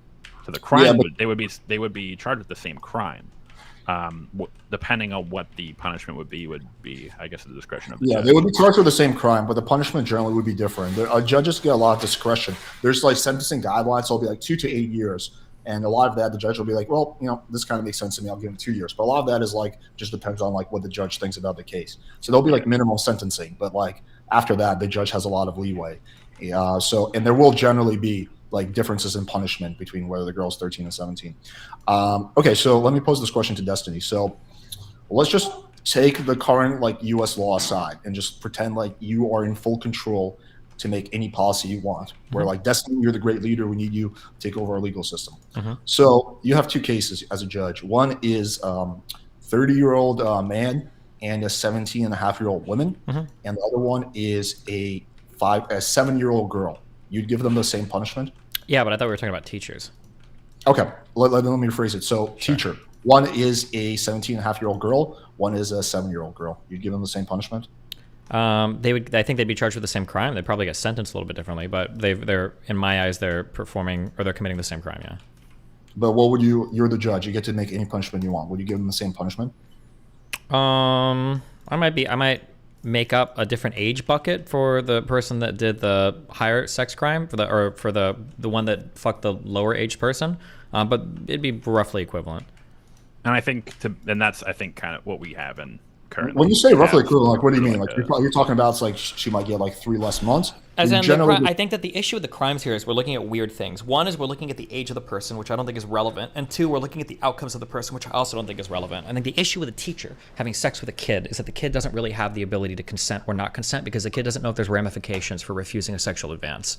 So the issue is that the chances are, I'll be really edgy, there can probably be some forms of a 25-year-old teacher messing around with a 13-year-old or a 17-year-old or whatever student, and it doesn't end up bad for anybody. The kid just does their fucking thing. It's whatever. A 25-year-old lady blows a 13-year-old student. It's weird or whatever, but the student doesn't get traumatized or whatever. But the problem isn't whether or not the outcome is bad. The problem is that at the time the student is being propositioned by the teacher, the student doesn't know what ramifications there are if the student says no. And I think that's what always makes it wrong, even if everybody likes it, even if everybody wants it, even if it's completely on the up and up. I think that's the issue. Yeah. What if the student is 18 but he's still a student, right? Because typically a lot of people, like I finished high school when I was 18. Even if he was 18, that's why I said I don't think the age matters. It's not about the age. It's like the same thing with it. Like teacher student is the same thing as employee employer, in my opinion. So really, you give an 18-year-old, so a teacher has sex with an 18-year-old student compared to a 7-year-old student, you give them roughly the same punishment? Yeah. You're a teacher. You're supposed to be there to guide and help students. There's not supposed to be offers of sex on the table. It can fuck with a person's mind a lot. And even if it doesn't, the student doesn't know if he does or doesn't fuck a teacher, if he's going to be like getting grades deducted, if it's going to like come out in some kind of like permanent record, if there's going to be like weird treatment down the line. Yeah, that's the crime. The issue isn't like, we can have like a separate crime for like fucking minors, but that's a different thing than using a position of power over somebody to have sex with them, I think, which is more insidious. Yeah. And Alex, just to go back, because that was the thing I wanted to mention, because it kind of goes along with what Destiny was saying. You kind of mentioned, Alex, that you think that you should take into account who approached who, or who propositioned who initially. More just like whether there was coercion involved. I guess that was my larger point. Okay, well, no, because either way, the female teacher goes to a 15-year-old boy. It's like, hey, do you want to fuck? And he says yes. It's not like she's like, I mean, there's, again, like what Desi was saying, there's sort of like, because she is his teacher, there may be this implicit threat there, or there's these implicit consequences. But what I'm saying is, like, I don't think it would matter at all if whether the 15-year-old student like went up to the teacher and is like, hey, what's up, you want to fuck? Yeah, I think there's a big difference in if whether like the student was the one that was like trying to fuck the teacher and eventually she's like, whatever, she just gave in, versus the teacher was like, hey, if you don't fuck me, you're going to get an F. And she was like literally like pushing and coercing the student to having sex. I think there should definitely be a big difference in how those two are punished. Well, no, the example you gave, well, that's wrong. That might always be what's on the table, and the student just isn't sure. Like, if the teacher comes up to me and it's like, "Do you want to fuck?" and it's like, "Well, fuck." If I say no, like, even if it's not explicit, there's again, this is kind of why boss-employee relationships aren't, because there's always that sort of, and even this kind of even goes back to like when we're talking about, and this is kind of why it's so insidious, is because if a boss propositions their employee, even if there's no explicit like, hey, if you don't do this, this is going to happen, there's always that sort of in the employee's head, like, oh shit, if I don't do this, what if he does this? There's no way to know that they will, and it's never explicitly stated, but it's always there because there is that power dynamic. But that's in any kind of power dynamic. But we generally, with pretty much every other crime, we do consider like the way things went down. Like, there's a big difference between someone voluntarily agreeing to something, even if in their mind maybe they were like subconsciously thinking, well, if I don't do this, blah blah blah, versus someone like explicitly putting massive amount of coercion on that person. Like, we would punish that differently. I don't know if we would. I think it depends on the crime. So, for instance, regardless of what we feel about whether or not the Tates did it or not, but like in Romania, for instance, we talk about like sex trafficking. It doesn't matter if the person can fully 100% consent to everything that's happening the entire time, and the prosecution still wouldn't take that into account. They would say that you were a victim, you were deceived, they brought you out, even if you like it, even if everything turned out okay, even if you whatever. Witness testimony can never exonerate somebody being accused of sex trafficking because the witness isn't relevant at that point. And I think it would be similar for like a employer-employee or teacher-student or whatever. And that, like, even if the student's like, oh no, it's good, I like it, like, the teacher didn't know that at the time. The teacher has no idea if the student is actually consenting or not, but they're still going along with the same type of action. Yeah, and well, also, first of all, I do think the judge would punish that differently if the based on the victim testimony. I do think judges take that into you account. can punish it differently, but like what the sentencing guidelines ought to be is a fundamentally different question than is it the same type of crime, right? Like, fucking a 12-year-old and fucking a like 8-year-old is probably like the same type of crime, but you might punish one more harsh than the other. Well, that's the only thing I'm saying. I acknowledge that it's the same crime. I'm just saying that the punishment should be the different. difference was the sliding scale amount. Like, it seemed like in your view, it's like for the sliding scale was like, if the student was cool with it, then the female teacher like when you like she shouldn't even go to jail. In that case, that was kind of like, whoa, that seems a little bit. Whoa, that seems. Yeah, if I was the judge and I have a situation where the dude is 17, he's like fully happy about it, he's like, go lucky, like, just going back to the analogy of my friend who's like super happy about the experience. Yeah, I probably would put her on probation, take away her teaching license. I probably would not put her in jail. I think there's people who deserve to be in jail much more than that teacher. And yeah, I'm just not. Wait, I'm just what is not, that argument is so weird. Yeah, There's plenty of people that deserve to be in yeah. jail more than people in jail now. That doesn't mean the people in jail now should all be released, right? Yeah, because Well, if we go down the I line, think with people that, should be released for victimless crimes. Like, if you're just like doing drugs, I don't think you should be in jail. What if But you're you should- what if you're attempting to scam somebody but nobody falls for it? Should you not go to jail for that since nobody fell for it and there's no victims? Like, let's say I call like 30 old people and I'm like, hey, listen, your son just died. Send me $500 and I'll take care of the funeral. But nobody actually falls for it. Should I not go to jail because it's a victimless crime because nobody fell for it? No, I think you should go to jail, but I think the punishment should be different compared to if there was a victim and that person like fucking committed suicide because you stole their money. Okay, I Like, disagree, but yeah. We take that into account with like drinking and driving, for example. I understand we take do. that account with assault. Yeah, I understand we take do, into but account with anything. I don't think we should. I think it's the same crime. Whether you DUI and you hit and kill 5 people versus hitting and killing nobody, it's the same exact crime. I think it's probably the same punishment for both. In one case, you just get unlucky, and the other one you get lucky, which is the same thing with the teacher thing. Like, there might be a teacher that fucks a student, and that student fucking loves it, and they have the fucking time of their life. They go back, they brag to their friends, they go to college feeling they've got all the self-esteem in the world because they fucked the hot teacher when they were only 15, and they feel good the rest of life. That might actually happen, right? There's probably people that do that, and it happens there, whatever. But the teacher doesn't know that. You're rolling the dice, you're gambling every time, and you're gambling with the safety and the mental well-being of your students that you're entrusted with in a position of power, and that's what makes it wrong, regardless of the outcome, I think. But the problem is that if we like punish everyone like who's a DUI as if they like ran someone over, like literally the jails will be overrun with people. Like we have to budget our resources. And so I'm fully on board with that. Listen, I'm being honest, and I'm not trying to be extremist. If my kid or my kid's mom or my wife got killed by a person that was on their fucking 7th DUI, I'm going to be #1 in that Antifa line with my AR-15, and we're going to police stations. I would lose my fucking mind. I think that DUI shit, I think it should be treated like you've almost killed somebody every time you get pulled over. It is unfucking believable to me in the United States of America that there are people driving around with 3, 4, 5, 6 DUIs on their record. I think that at 1 or 2, you lose your license for years. That's insane. But we're Dusty, we're talking about different things right now. I agree with you that like if someone does it even a second time, the punishment should be very, very severe, right? So I agree with you on that. Yeah, but it should be the same as if you hit and kill. If you get into an accident, you're drunk driving, whether or not somebody dies is luck. Why do you get punished differently for that? That's crazy. It is luck. Alex, But we're if you wouldn't talking mind about if someone I- who does it the first time, and like as of now, there will be a massive difference. Like if you don't kill someone, you just drink and drive, you'll just get 6 months probation, license suspension, and you pay a fine. If you kill someone, you could go to jail for 10 to 20 years. Alex, if you wouldn't mind, It's a just, humongous Destiny, difference. just in regard to this topic, I don't have a position on this. I'm curious. Do you think there should be different sentences for attempted murder versus like actual like completed murder? I guess. Well, we do. That is the case, and yes, I do. Oh, think I was that- asking. I just was asking Destiny just his Oh, thoughts okay. in Go ahead. regard to that issue. Oh yeah, I think so. That's just really weird to me. Like if I shoot somebody, whether or not they survive is gonna like dramatically change the type of punishment I get. That's crazy to me. Like if I shoot a dude in the head, I'm like in the courtroom like praying, and it's like, oh, he survived. He just woke up from his coma. It's like, yes, my punishment is way less severe now. That's wild to me. I think that's fucking retarded, in my opinion. But I don't. But our corporal punishment or our capital punishment and everything kind of takes into account like effect on the victims and societal fucking wills and how big the judge feels his dick is that day, which I think is retarded. But that's how our justice system works in the United States. But yeah, or it's like, and that kind of goes back to that. That's a good point in regard to the teacher, and that put it well with like the boss and the employee. The issue there, going back to like whether the kid is 13 or 17, whether they felt like it was a positive experience or a negative experience. The difference is that, and also whether or not the teacher propositioned the student or whether the student propositioned the teacher, the difference is that the teacher in that situation has the responsibility as the adult, as the person who is supposed to, who has been entrusted with the safety of this minor to say no matter what. And the moment they engage in that situation, regardless of the outcome, they are, like Destiny said, they're rolling the dice in a sense. They're putting that child in danger.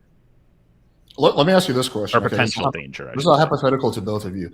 Let's say two situations.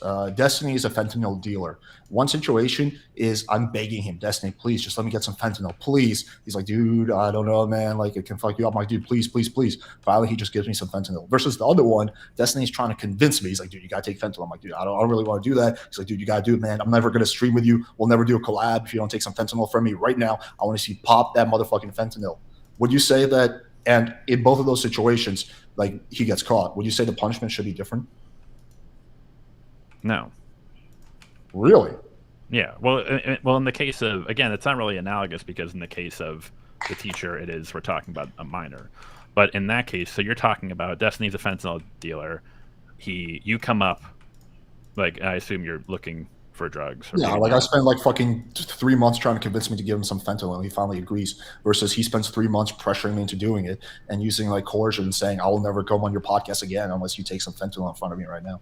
Well, no, because the charge would still be the crime at place is Destiny selling you fentanyl. No, I know, but I'm just saying, do you think the punishment should be different? No. We would just charge him. We would just charge him for drug distribution. But I don't really care about what you would charge him with. I'm just talking purely as if like you're the judge and you get to decide the punishment. I want to see where you stand ethically, whether you think the punishment should be different. It sounds like you're saying no. Like, yeah, because again, someone who's selling fentanyl isn't like, I don't think that they are absent of the thought that like, hey, I guess we're not talking about people dying, but like, they know what they know what fentanyl does. They know what the repercussions might be. Whether the fentanyl that they give out kills, whether the people that they give it to, the 10 people they give it to, 100 people, they all overdose and all die. Let me rephrase the analogy then. Destiny's not a fentanyl dealer. He's just someone who has a prescription for fentanyl because he has back pain, because in an alternative universe, I hit him with my car while I was drinking and driving. So in one of those, he's not a dealer. He just has some. One of those situations he's trying to convince me to do, and I finally give in. The other one, I beg him for it, and eventually he just gives me a pill. Wait, so he's not selling it to you? In both cases, he sells it to me for $10. Well, that would still be a distribution of narcotics, wouldn't it? Right, but do you think the punishment should be different? No. Okay, where do you stand? Because again, we're talking about someone who is distributing narcotics, right? Well, we're talking about someone who has a fentanyl prescription, and he's a friend of mine. And in one situation, I beg him to give me the fentanyl. In the other one, he coerces me into taking it. Yeah, because in either case, he's committing the same crime. Okay. I mean, I think that's okay. Let's see where Destiny stands on that. I think you can probably have different crimes for like coercing somebody or offering drugs versus just being like somebody that people buy drugs from. We could probably say there's like a different crime there. Well, it's. Yeah. Well, I think it's a totally different punishment. But then the question is, like, when you're saying coerce, are we talking about? Because again, like, are we just talking about like Destiny coming to you and being like, "Hey, man, come on, let's go, come on," or is he like coercing you in the sense of like would he like if he like lied to you about the side effects or something? No, he's saying that he'll never go on my channel again unless I take fentanyl in front of him. Yeah, probably no. I don't know if that would be like a sufficient level, because I do agree that like coercion, there are methods of like coercion that can be impactful. I don't know if that would be a sufficient one. Okay, I would totally look at those two cases very differently if I was a judge. Like if it was something like, again, like if we're talking like a boss, like something that like is like do you think in that case would you not being on Destiny's channel anymore be like a massive threat to your livelihood? Well, we don't really know that. As the judge, you don't really know that because I'm dead either way. But you're just taking a look at the actions of Destiny.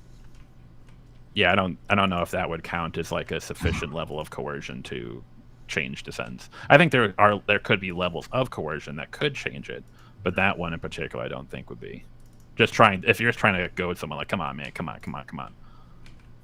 Okay, okay, let me give you another analogy. Maybe this one would be better. You're hosting a party, right? And there's a girl at a party that you like. You guys are both over 21.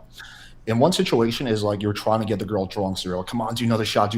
There's like witness testimonies that you spend the whole night like pressuring her into drinking, saying, oh, come on, you're such a loser if you don't drink, blah, blah, blah, blah, blah. The girl winds up in the hospital and dies. Versus another analogy is where you are actually trying to be like, hey, listen, like maybe you should take it easy on drinking. She's like, I'll do what I want, motherfucker. And she's like doing shots, and you're like, hey, listen, like maybe you should like stop drinking. You're trying to talk her out of it. But she's in the hospital either way. Do you think the punishment should be the same for the party host in both of those situations? Well, what is the party host being? Would the party host even be charged in a crime in that case? Let's assume the girl. I know if you're. Let's assume the girl is 20 years old, so it's giving alcohol to a minor. So okay, so now the crime would be giving a minor alcohol. Yeah, whether or yeah. not that Do leads you think to the punishment should be the same? Yeah, because in that case we're talking about someone who is giving. Because again, the crime they're being charged for is whether they're giving alcohol to a minor. Yeah, again, it kind of goes back to the idea of like what we were talking about with what Destiny was talking about with the business and the boss and the employee or the teacher.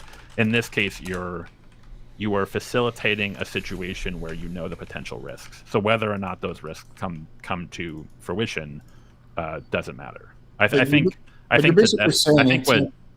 what Destiny was saying was that it's kind of like I think what you're saying, Alex, is that if those consequences don't come to fruition, the punishment should be less severe than if they did come to fruition.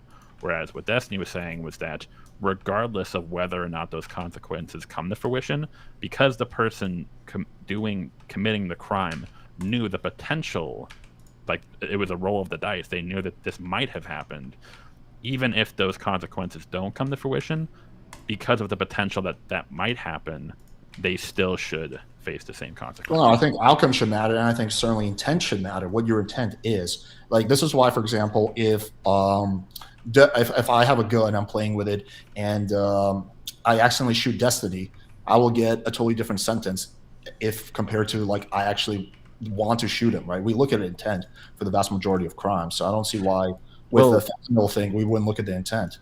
Because in that case, I mean, I would assume that the person giving the alcohol to the minor knows that giving alcohol to a minor is not okay.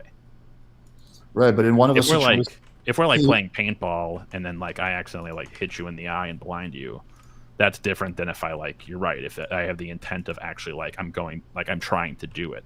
But in this case, the person, they know that giving alcohol to a minor is not cool because there might be repercussions as to why that's not a good idea.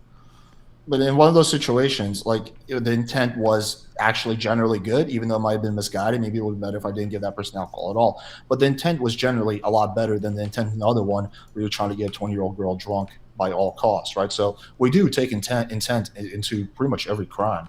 I mean, I guess you're entitled to your position, but I just think it's interesting that you don't think it matters. But again, in that case, you're still giving alcohol to a minor. Right. Again, we're talking about like, in the case I use, we're talking about like an accident and a deliberate act. In the case of what you're putting forth, is the person is deliberately knowingly giving alcohol to a minor. So that's the linchpin, I think. But in one of them, they're trying to get the fucking 20-year-old girl drunk, and the other one, he's like just trying to like be a good party host and generally trying to look out for her well-being. Like I think that's a big. So we might say that like you might have a different like moral view of that person. No, I'm just talking about punishment. The punishment should be different. Yeah, no, I don't think so. Because I think in both cases are like, no, the person is giving alcohol to a minor, knowing that is not right and that is not a good thing.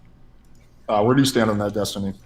I think the important thing is to look at like what is the bad thing happening, what's the bad thing somebody's doing, right? Selling drugs to somebody because they ask you is probably like a different kind of action than going somewhere to offer drugs to people. So for instance, if somebody sold drugs to a 16-year-old, that feels a lot different than somebody going to like a high school to sell drugs, right? They're both wrong, but they're probably different types of wrong actions. But I wouldn't evaluate either of those wrong things based on outcome. Yeah, in that case, But you would look at intent. Well, I mean, it depends on the type of crime when you say look at intent. Like you would always look at the intent, but like I think that the thing that you're looking at for the intent is different in your mind and my mind. So for instance, a teacher approaching a student to fuck the student. In my mind, the intent I'm not looking for is do they intend to fuck the student up? It's just do they intend to fuck the student? That's what's wrong. Now, whether or not the student gets fucked up or not is not relevant. They did have the intention of fucking the student. That's the wrong part. And in the drug example, whether the person sells it to the 16-year-old in like an alley, or if they went to the high school, their intent is still to sell drugs. I wonder if a case could be made, or actually this goes back to the point that Destiny made about the statutory. Actually, this is an interesting question. Well, would it be worse of a crime?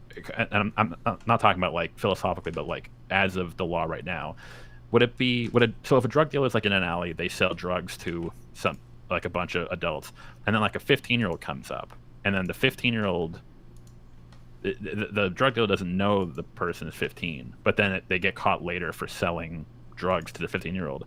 Is the sentence worse for giving it to a minor than it would be to an adult? I don't know what the laws are currently. I'm not sure. I think I would imagine intuitively there probably would be worse. Wait, just going back to what Destiny was saying about the teacher thing. But don't you think the intent is different if like, okay, it's a female teacher and the male student just keeps hitting on her and hitting on her and hitting on her, and like eventually she's like, whatever, just fuck me. Versus if she's like fucking coercing and blackmailing that student into fucking her and saying, you're gonna fuck me, you have no choice. Like, don't you think the teacher's intent is like largely different in those two scenarios? Yeah, we can talk about there being added bad things as well. So like sex with a student is bad, coercion is bad, but like absent the coercion, it doesn't make sex with a student okay. Yeah, to go back to the instance of like whether the student approaches the teacher or the teacher approaches the student, regardless, the teacher is the one making the call whether to say yes or no. And if they say yes, that is the issue because they are fucking their student. Okay, let me give a different hypothetical. I'll just give you a juicy one. So, rape is something that's discussed a lot in the manosphere, right? So you have a situation. One is that 2 rape cases. One of them, the girl says no multiple times. The guy physically ignores her no. The girl tries fighting back. The guy pushes past that, overpowers her, and rapes her, right? Another situation is where the girl, as they're going back to the guy's place, she loosely says, just so you know, we're not having sex tonight. And then she doesn't say anything. So she doesn't enthusiastically consent, but she doesn't say no. And the guy thinks that the girl's just playing, having fun, and it's just going along with it, versus the girl is in like a state of terror and she emotionally shut down. They're both rape cases, right? But don't you think would you say the punishment should be different in those 2 cases for the guy? Yeah, I'd say for the one guy, he probably shouldn't deserve a punishment at all, right? Yeah, so there's a big difference there. The issue is that, and this is kind of where we're going to get sort of like into, this is a controversial topic. Alex, I think you talk about it, Destiny too, where the difference there is that if a teacher fucks their student, whether the student came up to them or the teacher approached them, whatever, the teacher knows that doing that act is wrong. In the case of the drug dealer, whether the person comes to the drug dealer or the drug dealer goes to a school or someplace to sell drugs, the drug dealer knows that what they are doing is wrong. The difference here is that the person who is like holding the woman down, like, no, please, obviously that person knows, okay, this person knows that what I am doing is wrong. This is not okay. But then it gets into the gray area of, or if you're not getting affirmative consent, does the person the question is the person knowingly taking advantage of that and they're kind of playing dumb, like, oh, I didn't realize, or is the person genuinely? Well, here's like, we can think of like a better analogy, okay? You're at a party, girl's at a party, you were flirting with her earlier, and then girl falls asleep on the couch. And you're like, fuck it, let's roll the dice. You start fucking the girl, she wakes up. In one world, she's actually super into it, she's super happy. And she's like, hell yeah, this is great. In the other world, she's like, bro, you're raping me, get the fuck off me. Would you treat these two cases the same or differently? The same. For Alex? Differently. Okay, they'd be the exact same, because the guy's committing the same act. He doesn't know if the woman is consenting in her sleep or not. In one case, he just gets lucky and she is. That's the same thing with the teacher thing. It is fully possible. I admit this as a horny as fuck male. There are plenty of teachers when I was 16, 17 that I could have fucked and gotten propositioned by, and my life would be totally fine for it. No problem whatsoever. I'm sure there's a lot of guys that feel the same. But there's probably some males where they wouldn't feel okay with that. And there'd be a lot of potential problems, not even down the road, but just directly in school as a result of that. But the thing is, the teacher can never know when they make the proposition, so the proposition is always wrong. Just like fucking the sleeping girl on the couch, whether or not she ends up waking up and liking it or not. Well, I just want to be clear. I think it's wrong, but I think that the punishment should be different based on the impact this had on the person. And you're right that it's a matter of luck, but sometimes I feel like the impact has to be considered. Why would why consider the impact? Why does it matter? Well, because if in one situation it's a victimless crime where the girl's like, no, like I really want him to fuck me, and the other one, the girl's like life is ruined. Like I do think that should have a different, like I'm just not a fan of like. Why does a victimless? Should speeding be legal because there's no victim? Well, I think there should be a massive difference. Well, again, like I said, I think it's wrong either way. But well, sure, but you keep saying victimless crime because like DUI is you speed and you hit someone versus you speed and you don't hit anyone, right? Yeah, but like what about DUI? Should that be a crime? Because DUI is victimless. Nobody's getting hurt. No, I think it should be a crime either way. But I think if you kill someone, that should be you should go to jail for much longer. Well, Alex, I'm saying it's a crime either way, but the impact should be considered. If we use Destiny's example, I almost wonder if that hurts your argument, because if you're arguing that intent matters, in the case of the man fucking the drunk passed out chick on the couch, whether she wakes up and likes it or doesn't, his initial intent was to fuck a passed out chick, right? At the time of him engaging in the action, his intent was the same. It's like, I'm going to fuck this chick it's not like the guy knows. It's like, actually, I know she'll like this, or I know she won't like this.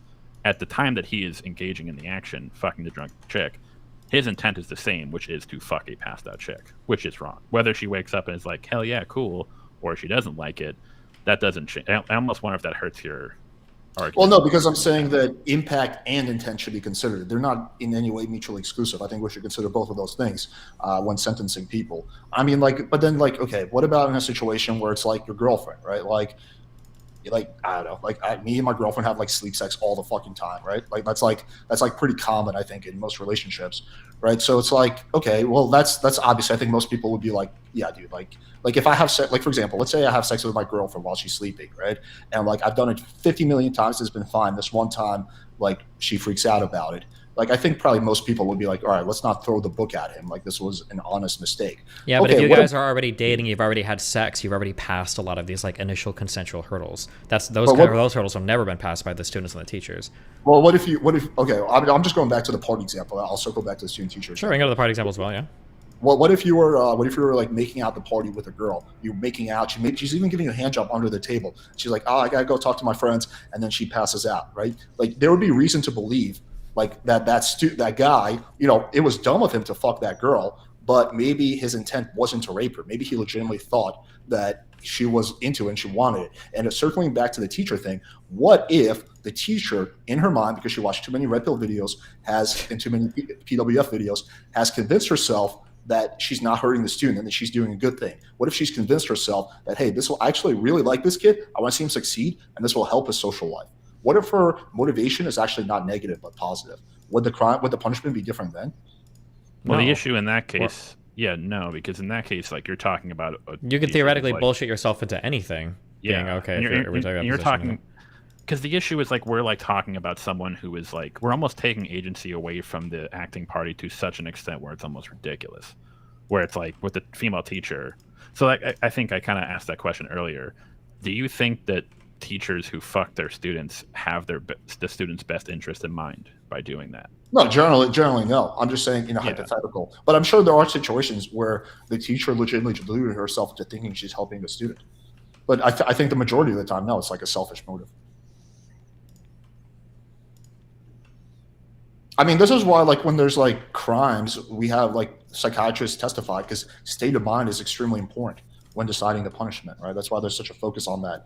Did this person, know what they were doing was wrong? Did they think it was right? And this is something that's like, it's hard to prove, but we do have, tests and experts who testify, who do the best they can with proving that. I don't think we can like throw that out the window and just completely ignore the intent of the person.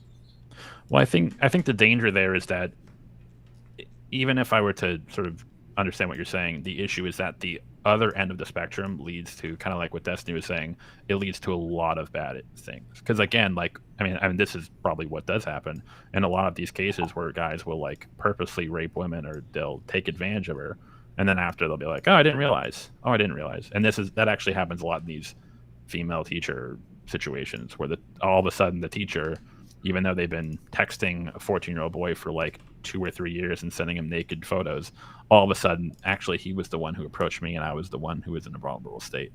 So the issue there is that we have to have a certain level of we have to give them a certain level of agency and accountability. Well, that's why I'm not saying they get off scot-free. I'm saying they get punished either way. I'm just saying we need to have nuance when it comes to the punishment, which is something we generally do in the legal system. I mean, like, okay, like, let me try to give you another analogy. You and I get into an argument. One of those situations is you're talking shit about me, and you're saying I'm a loser, I'm a piece of shit, that my girlfriend's like whatever, like this or that, she's a slut, blah blah blah, and I go over and I push you. Another situation is I just come up to you because I'm a pissed off drunk and I punch you in the face. Both of them are assault, but the punishment would be very different, should it not be? What would be different? It would be assault, right? Right, but don't you think the punishment should be different in those situations? So basically, if someone's like giving you shit all night or like mocking you, and you punch him in response, versus someone where you just like go up to a— well, in that situation, I didn't even punch you. I just pushed you, right? Versus the other situation, I punched you in the face, right? So we're talking about there's a different— the level of violence was different, but also the provocation was different. Would pushing classify as assault? Yeah. It would? Yeah, I believe so. They could probably still sue you for assault. No. Yeah. We're not talking about civil. We're talking about criminally. What if in both of those cases, give me the two examples again? Okay. Well, okay. One of those situations, we're at the same bar and you're talking massive shit about me and you're insulting me and you're talking shit about my girlfriend, and I go over and I push you. Okay. The other situation is you're just minding your own business and I don't like your blue hair because I'm like, God damn, this Destiny liberal, and I go over there and I punch you in the face. I committed assault in both of those situations, but don't you think my punishment should be different? Maybe. Now let's think about like hitting the people back, right? Do you think in one case you'd be more justified in attacking the other person versus the other where you wouldn't be? Yeah, absolutely. Okay. Now what if both the people that walked up and did this were both 11 years old? Would your answer change, or do you think you'd still be justified in hitting one and not the other? No, I mean, I don't think you should hit a kid either way. Exactly, I do think but we would say the reason why is because in either sense, the kid doesn't know what the fuck he's doing. He's just a fucking kid. And I think it's the same thing with the teacher and the sex thing. Like, whether or not the kid knows or doesn't know, or whether he's coming on to you or not, the kid doesn't know he's a fucking kid. Same thing as if a kid is coming to attack you. Whether the 12-year-old is calling you the N-word or just calling you a big meanie, we would say you probably should never hit a 12-year-old because they're stupid. They don't know what they're doing. Same thing if they proposition you for sex, I think. But what if the kid is 17 years old? I mean, if the kid is 17 years old, I mean, if he's your student, it's still the same thing, right? Because he doesn't know when he's propositioning you. He doesn't know what's on the table. He's too stupid to realize. No, let's talk about the fight example. Oh, well, in terms of fighting, it'd probably be different. And at 17, you probably know whether or not you should be fighting somebody. Yeah, so we give nuance. Well, it's not. No. There is no nuance here. This is pretty black and white. At 17, you're old enough to know what you're saying, unless they're like mentally disabled, right? But for a 17-year-old, if they're propositioning a teacher, at 17 and being in a student-teacher relationship, you have no idea. You can't possibly know that. You'll never know that. That's why you can't proposition or have sex with superiors or empower you. You don't know what's going to happen if you offer to fuck a teacher and then shit gets fucked, and now you don't know if your grades or your education or whatever else on the line. You can never know that. That's the issue. Well, when you punch that 17-year-old, you have no idea whether he's going to hit his head and get permanent brain damage. You could physically destroy that person. You could kill him. So you could, but there's there's a 17-year-old at a or whatever, not at a bar because you wouldn't be at a bar, at a park, who's just like following me and my girlfriend around, just talking massive shit about us and just provoking me over and over again. And I punch him in the face. I could kill him. Yeah, I guess you could. So you should probably take that into account when you punch him in the face. Right. Well, it's wrong either way, but the punishment would be very different than if it was like one, if it was a 10-year-old, and two, if I was the one that started the fight with a 17-year-old. Yeah, probably, but I don't. I think we're stretching the analogy past for a minute. I was just saying that if somebody is coming up to you, if like two kids are coming up to you, you would say it doesn't matter like the difference in behavior or the intention of anybody. Like they're probably not old enough to understand the ramifications of what's about to happen. If a student is coming up to a teacher, proposition them for sex, I mean, even an older, younger student, the student is probably not old enough to understand the ramifications of what's going to happen. So those types of relationships. Yeah, no, I agree with all that. Again, I just want to clear. I'm not saying that the people shouldn't get punished. I'm just saying the punishment should be different based on the circumstance, the impact, and the intent. Just to expand on this, because I'm interested, because the 11-year-old example versus 17-year-old, I think the difference there is like mental capacity. Just to ask both of you, because I think I actually was discussing it with a friend earlier. What if we're talking about physical capacity? So, for example, I'm at the bar, guy comes in about my size, 5'10", 220, punches me, I respond with a punch back. Or a woman, but now a woman comes in, 120 pounds, 5'4". She punches me, and I just deck the bitch right in the face. Do you think that the punishment for those, despite the fact that in that case I was very clearly far more physically capable and powerful than her, do you think in that situation the punishment should be the same? Me or Destiny? Or either, both of you. I was just curious. I think the punishment should be the same because it's self-defense in both of those situations. But I think the punishment should be different if you start a fight with another man versus you start a fight with like 100-pound woman. But in terms of if you're defending yourself, then I think it's the same shit. It's self-defense.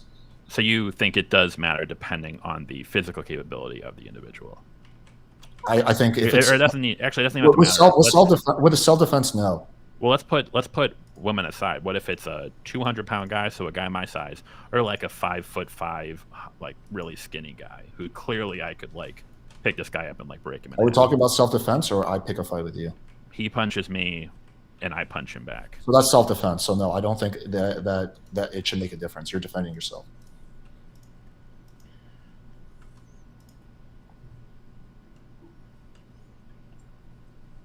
Destiny?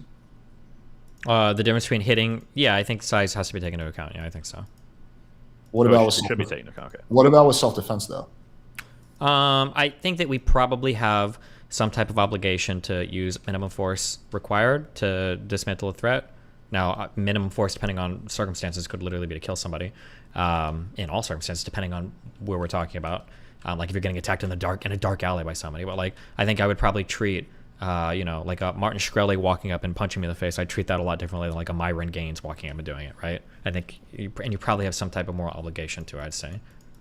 But that's with you being attacked. We're talking about self-defense. So we're talking about whatever, like fucking some 100-pound Filipino dude punches you in the face and then you punch him back versus Myron Gaines punches you in the face. Yeah, I think there should be. I think you have a minimum level of force probably, or maximum level of force is like probably ethical in that situation. I'd say. Yeah. Okay. Yeah, I think when it comes to self-defense, that you should be allowed to defend yourself against whoever it is. Well, it's also its issue because when we're talking about self-defense, at least in my view, that's like to stop this person from causing further bodily harm on me, like just prevent them from going further. If a person comes up and punches me in the face and then like steps back and like walks away, and then if I go up and hit that person back, am I then liable for assault also, or is that because it kind of the reason I bring it up, Destiny, when you were talking about like the Rittenhouse case or gun. Obviously, we would agree that like if someone comes up and pushes you or punches you, you probably shouldn't be able to like whip out a gun and like shoot that person. Generally, yeah, but it depends on the person. Like I said, if Myron Gaines coming across the bar to attack me, if I've got a gun, I'm pulling it out because this guy's gonna fucking kill me. But if it's like a little dude coming across, I'm probably not gonna like bust out the Glock and blast him away. Yeah, but in that case, you would. I mean, I think based on you would have to brandish it first to sort of like. Because he would have to know that you're willing to engage in lethal force. Maybe, I don't know. If a guy's big enough, if an adult male is big enough and they're coming at you, like the representation there could be lethal force, so I treat it as such. That's why I was a bit like peace before you get fucking blown away. Well, that's where it gets dicey. I mean, there's a case right now, I believe in Canada, where a dude broke in and he was into a home invasion. He was attacking the mom, and the guy shot the guy who was like basically beating his mom. And he was charged, and he's I believe he's in jail right now, waiting for trial or something like that. I don't remember exactly, but point is he was charged, right? So it's like, okay, well, was it excessive force that he used a gun? Well, I would argue no. Like, if your mom is being attacked, even if the people aren't brandishing weapons, if there's 4 dudes broken into your home who are attacking your mom, you have a full right to shoot those motherfuckers in the face. What was the like actual? I mean, I might have to look into it. What was like the actual ruling? Like, what was the argument as to why? It hasn't been ruled on yet. It's a new case, so he's just been charged. Okay, yeah, because that sounds because you have to use you can't use excessive force. Like I've heard cases where like if someone breaks into your house and you like come out like, hey, and they start running and you shoot that person in the back, or like if they're like maybe that's a case where it's like, well, okay, maybe we can like. Well, it really depends on the state. Like in some states, if someone breaks into your house, you can like fucking shoot them. It doesn't really matter. In other states, like they need to have a gun, they need to be threatening you, and if like they don't even have a gun, you shoot them, like you could be charged with a crime. So a lot of that just depends on the state you're in. Well, that's why I mean like that's why it's silly that if the person came out and the person was like on top of their family member like attacking them and they weren't like running away or fleeing, that seems very. I have to look into it, but if that's the case, yeah, I agree with you on that. I think that guy was fully justified to shoot those motherfuckers, right? Yeah, because in that case, it would be like you are defending either yourself or someone who is causing direct, immediate harm to someone in your home. Yeah, I guess. I think we should get into this, unless there's anything else you want to talk about on this topic. Not that I can think of. No. I think not. We don't have to talk about it now, but Destiny, that was a good point in regard to thinking about the 2 minors in regard to pregnancy. I'm gonna think about that or think it over because that was a good point. I guess I'm just curious to explore this. You were saying there's some pitfalls of the pickup community. I think it's gonna be also way more interesting for the viewers. Oh yeah, sure. So the reason I kind of came across your channel actually, I knew Kevin Ray Wilder, and then I think you and him streamed a while, and then I found your channel. So I had experience in like the pickup community, Red Pill and whatnot.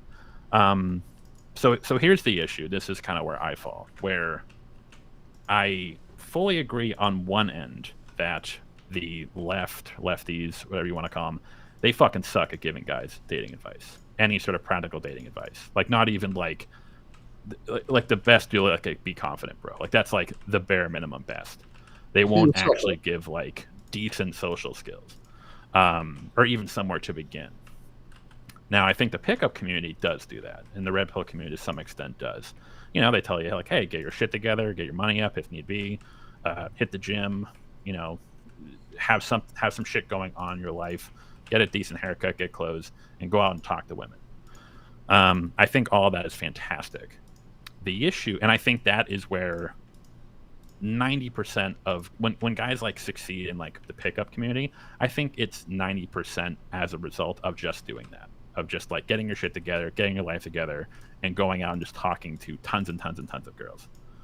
The issue I have this is a side note, I would disagree with that, but keep going.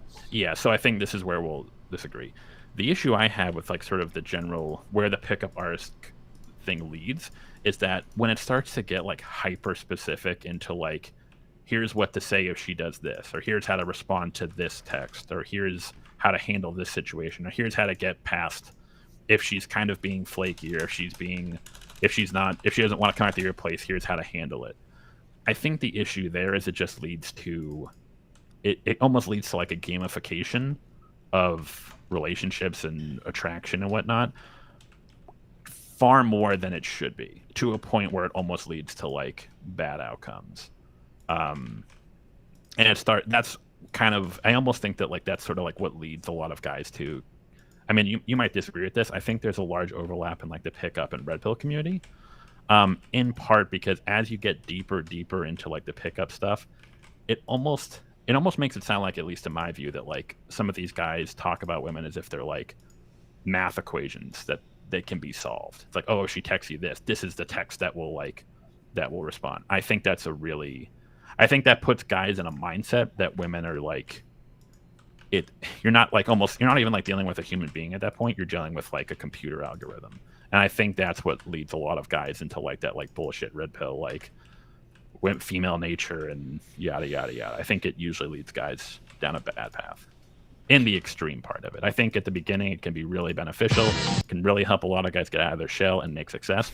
But at a certain point, I think it starts to have bad impacts. I also think it can like result in like weirdly simpy behavior, kind of like from the other side of the coin. But yeah. Okay, there's a lot of things you said that I have to address, so I'll just go one at a time. And feel free to butt in at any point, Destiny. All right, so you said that just basically if you just tell the guys to go out and like talk to girls, that will do most of the work for you.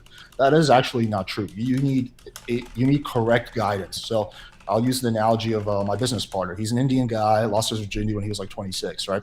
So when he came to America around the age of 22, 23, he was following some pickup advice, right, by a company called RSD. And it was a whole about like, yeah, just go out, bro, socialize, invite the girl for an after party, right? So what was he doing? He was living in Vegas. He was meeting girls at clubs. He was saying, yeah, just let's do an after party.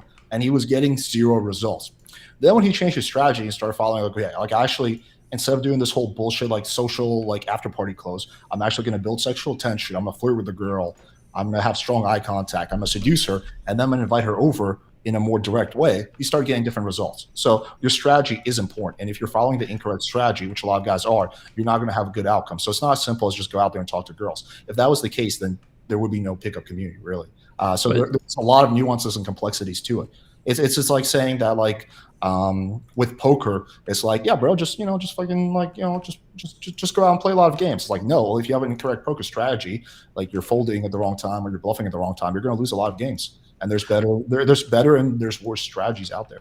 And we can disagree about what's the ultimately best strategy. I think there's some things that we can universally agree on is a poor strategy for men.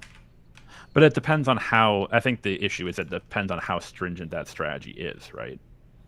Like if it gets to a point, like I agree with you, it's like, hey, here are some like, ways to open. If here's like a line on how to like, if you see a girl at the bar and here's how to approach her and start a conversation, and stuff like that. But when it gets to the point where it's like, oh, she says this, or if she shit tests you like this is how you respond, or if you ask her to come home and she's not sure, here's how you respond. It gets to a point where you're like, are you even seeing the individual that you're speaking to as like a person, or are you seeing them as like a group of obstacles that you have to overcome to get your desired outcome? Well, I mean, I don't think anyone really most people in the pickup community are not advocating like here's like a script by script, line by line thing that you're going to say in every situation. But the fact of the matter is there are better and worse ways to deal with shit tests. Like, just to give you an example, if you're walking home with a girl, this is one I used to get a lot, I used to fail with, and the girl playfully says, just so you know, we're not having sex tonight. And the way I used to handle that was by logically debating her and saying, oh, why not? I thought we had a really good time. Ma'am, fail. Versus if you give her a playful answer, something like, oh, don't worry, I'm not that easy. Like, your odds are much better. So there are better and worse ways to deal with shit tests. And it is good, it's advantageous to know those. And like, I don't see why you would just like keep doing something that doesn't really work well. And you can also speed up your learning curve instead of having to figure it out for yourself by learning from other guys who already figured it out for you. But the issue there is like in that example, the woman has probably already made up in her head whether she's going to fuck you or not, right? Or I should put it a better way. But she can change her mind. Yeah, but like there's no like, I'm trying to put this in the best way I can. As a quick aside, maybe to help you with words here, I don't think women necessarily decide when they're going to fuck you, but a woman will decide when she's not going to fuck you. Yeah, so generally, if the woman is like going back with you to your house or whatever, she's not made the decision yes yet, but it's definitely on the table. But when it's no, it will be no, and then it'll be done. Yeah. Yeah. That's vast majority of the time. Yeah. I think the issue there is like, or maybe Alex, you haven't said it yourself. I think the issue there is when it comes like, hey, if a girl says this, that means she probably wants to fuck you. Well, there are some signs the girl is interested in fucking you, and some signs the girl is giving you a legit no. And you should be able to. It's in your best interest to be able to pick up on those. Yeah, but the issue there is like, but that's sort of like where it goes bad for me. It's like when she does, because again, like a lot of these things are very contextual, and I think you even talked about how like picking up on body language cues and whatnot. But and this kind of goes back to my original point of when I'm talking about talking to girls. I think I should have been more specific. Where what I mean by that is like as you get more into social situations, a lot of these contextual clues and a lot of this body language stuff does sort of you start to get better at picking up on it and feeling the vibe. The issue is that it's very difficult to, because at some point you kind of, I think you even have agreed where at some point you have even told your viewers where you're like, yeah, at some point you just kind of have to. I can't tell you exactly what a certain body language cue means, because that can lead to very bad outcomes. Where if a lot of guys who are watching, they misread them or they think it means one thing and it doesn't, that's when it can get bad. The problem, I think the issue that people like Alex or the issue that pickup artists run into, the reason why some of it has to be a little bit scripted sometimes, which is cringe, is that, in my opinion, the only way to learn game for real, naturally, is in grade school and high school, by having friends and dating at an early age. If you miss that period of your life and now you're into your early 20s, women aren't going to train you. They're not going to help you. They're not going to say, hey, when I was joking earlier, this is what I meant. Like, let me walk you through this. They're not going to give you a guidebook on how to figure anything out. And at that point, it's kind of late to practice, because if you're making weird moves like that in your 20s, you kind of look like a creepy fucking rapist, or you're just missing opportunities. You don't even realize that. So I think that's why you kind of have to like, okay, well, fuck, what's the fucking script? I say this or that. And then you follow that a little bit. And then ideally you start to learn when you at least have like a kind of a launching point. If you miss those like really important formative years to figure out how to actually talk to somebody. Yeah, I think a good way to put it is like the training wheels. Yeah, I think that's a perfect way to put it. I think pickup works in the sense of like, if you take a guy who has like no experience at all and you send him into the wild, you have to give him some sort of paradigm. You have to give him those training wheels. But ideally, what you want to have happen is eventually, after that guy gets enough experience, after he talks to enough women, after he's flirted enough, yada yada, it'll start to sort of like become natural. He can shed those training wheels. The issue I see sometimes is where the pickup community will kind of go, they'll keep adding, instead of shedding the training wheels, they'll keep adding bigger and more elaborate sets of training wheels, where instead of guys sort of like naturally developing a social skills and vibe and banter, they'll treat an interaction with a woman as like a multi-step process as to like, oh, if she does this, do this, and they'll never kind of break out of those training wheels and just rely on their own instincts. Well, ideally, in an ideal world, yes, guys would probably just figure everything out on their own. But the problem is that often doesn't happen. The majority of the time, it doesn't happen. So you can. But again, I'm not saying ever. I'm not saying ever. But you can take a guy who's pretty good and make him really good. Everyone, this is why you have coaching in any field. Like even like top end businessmen will take business coaching from people who are more successful than them, right? They're already pretty good, but they might have a few like flaws, and this is no different. Like I've coached clients who were like pretty good. One of them was a Grammy award-winning musician. Like this guy, had quite a few girls, but he just kept making this one mistake over and over again when the girl was over his place, and that just led to not having results. He wasn't able to see for himself, no matter how much he tried. And then when we identified the mistake and gave him like specific homework, that brought him up to the next level, right? And whether that level is good enough for you, we're happy with the results. That's a different matter. But yeah, like everyone can benefit in most categories from more coaching from someone who's better at things than them and pointing out their shortcomings and their weaknesses. Not everyone can just automatically like figure out what they're doing wrong at all times. And I don't disagree with that. That's why I do think that like having those training wheels at the start is a good thing. But then it gets to a point where so that's a good example. When you say get good or get better, what do you exactly mean by that? Like, what is that judged on? Well, that's kind of subjective. It depends on what you want. If your goal is to sleep with a bunch of girls, then that would be the metric. If your goal is to get into a great relationship with a girl that you love, that would be a different metric. So it depends on what you want. So the issue I have there, I think this is where, and maybe this is like different from your style or from like more recent styles, but this was kind of the issue I had when I was like in it, was that it wasn't just about like, hey, here are some social skills where you can put yourself out here and you can meet girls and then find the girls who vibe with you and then you can have good relationships. It almost felt like it was like, here are tips in order to fuck any girl. If this girl's being like this is how you deal with it. If this girl's being like this is how you deal with it. Well, because a lot of guys just want to fuck girls. I mean, is there anything wrong with that? Well, the issue isn't fucking girls. The issue, and this is kind of when it comes back to like the simpy behavior, the issue comes when how much effort are you putting into fucking trying to fuck girls that you aren't even like when there's like diminishing returns. So for example, if Well, that's up to each like person if, to determine. and they're fine to do that, but the issue there is when a lot of these guys end up, and this is kind of why I think it leads to sort of like red pill rhetoric, is because I end up seeing a lot of guys spend a lot of time and energy on girls who are either just like, you're just straight up not worth their time, or just like aren't into them, and they're just trying and trying and trying different strategies, different things, yada yada yada. Yeah, and if I was coaching those guys, I would tell them that that's ineffective and they shouldn't focus on those girls. I think any good coach would say like, yo, this girl's like clearly been disrespecting your time for like 20 times. She's not into you. I think you're better off focusing your energy on a different girl. Like I think any coach would. But even in that case, would you tell a guy to try 20 times? No, 20 times would be like insane. Yeah, I think that's sort of like what I end up seeing with a lot of pickup. So like, for example, if I'm like texting a girl and I'm like, hey, do you want to meet up? And she like flakes on me, I'd probably just be like, okay, fine. And I'll just ditch her. I probably wouldn't try to so this is I feel like most pickup guys would tell you not to waste a fuck ton of time on one girl that's like shitting you down, no? That would be generally, yeah, especially more on the red pill side. They'd be like, she flakes on you, bro. She's not worth your time, bro. Just ghost her, bro.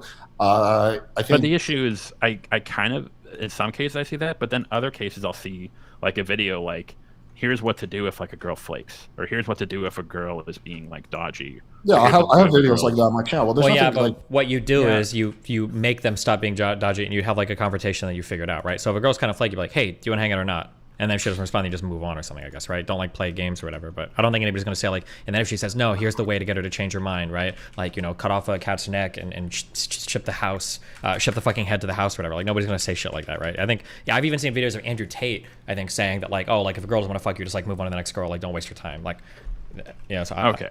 Well, I think there's also a big difference between trying 20 times and trying twice, right? Like they're not the same thing. So like for me personally, I have a lot of videos on like what to do if a girl flakes on you, and they're like, if a girl flakes on me, I've already spent like, I don't know, however long talking to her, and I can just send 2 texts that could probably get me a date. Why would I not do that, right?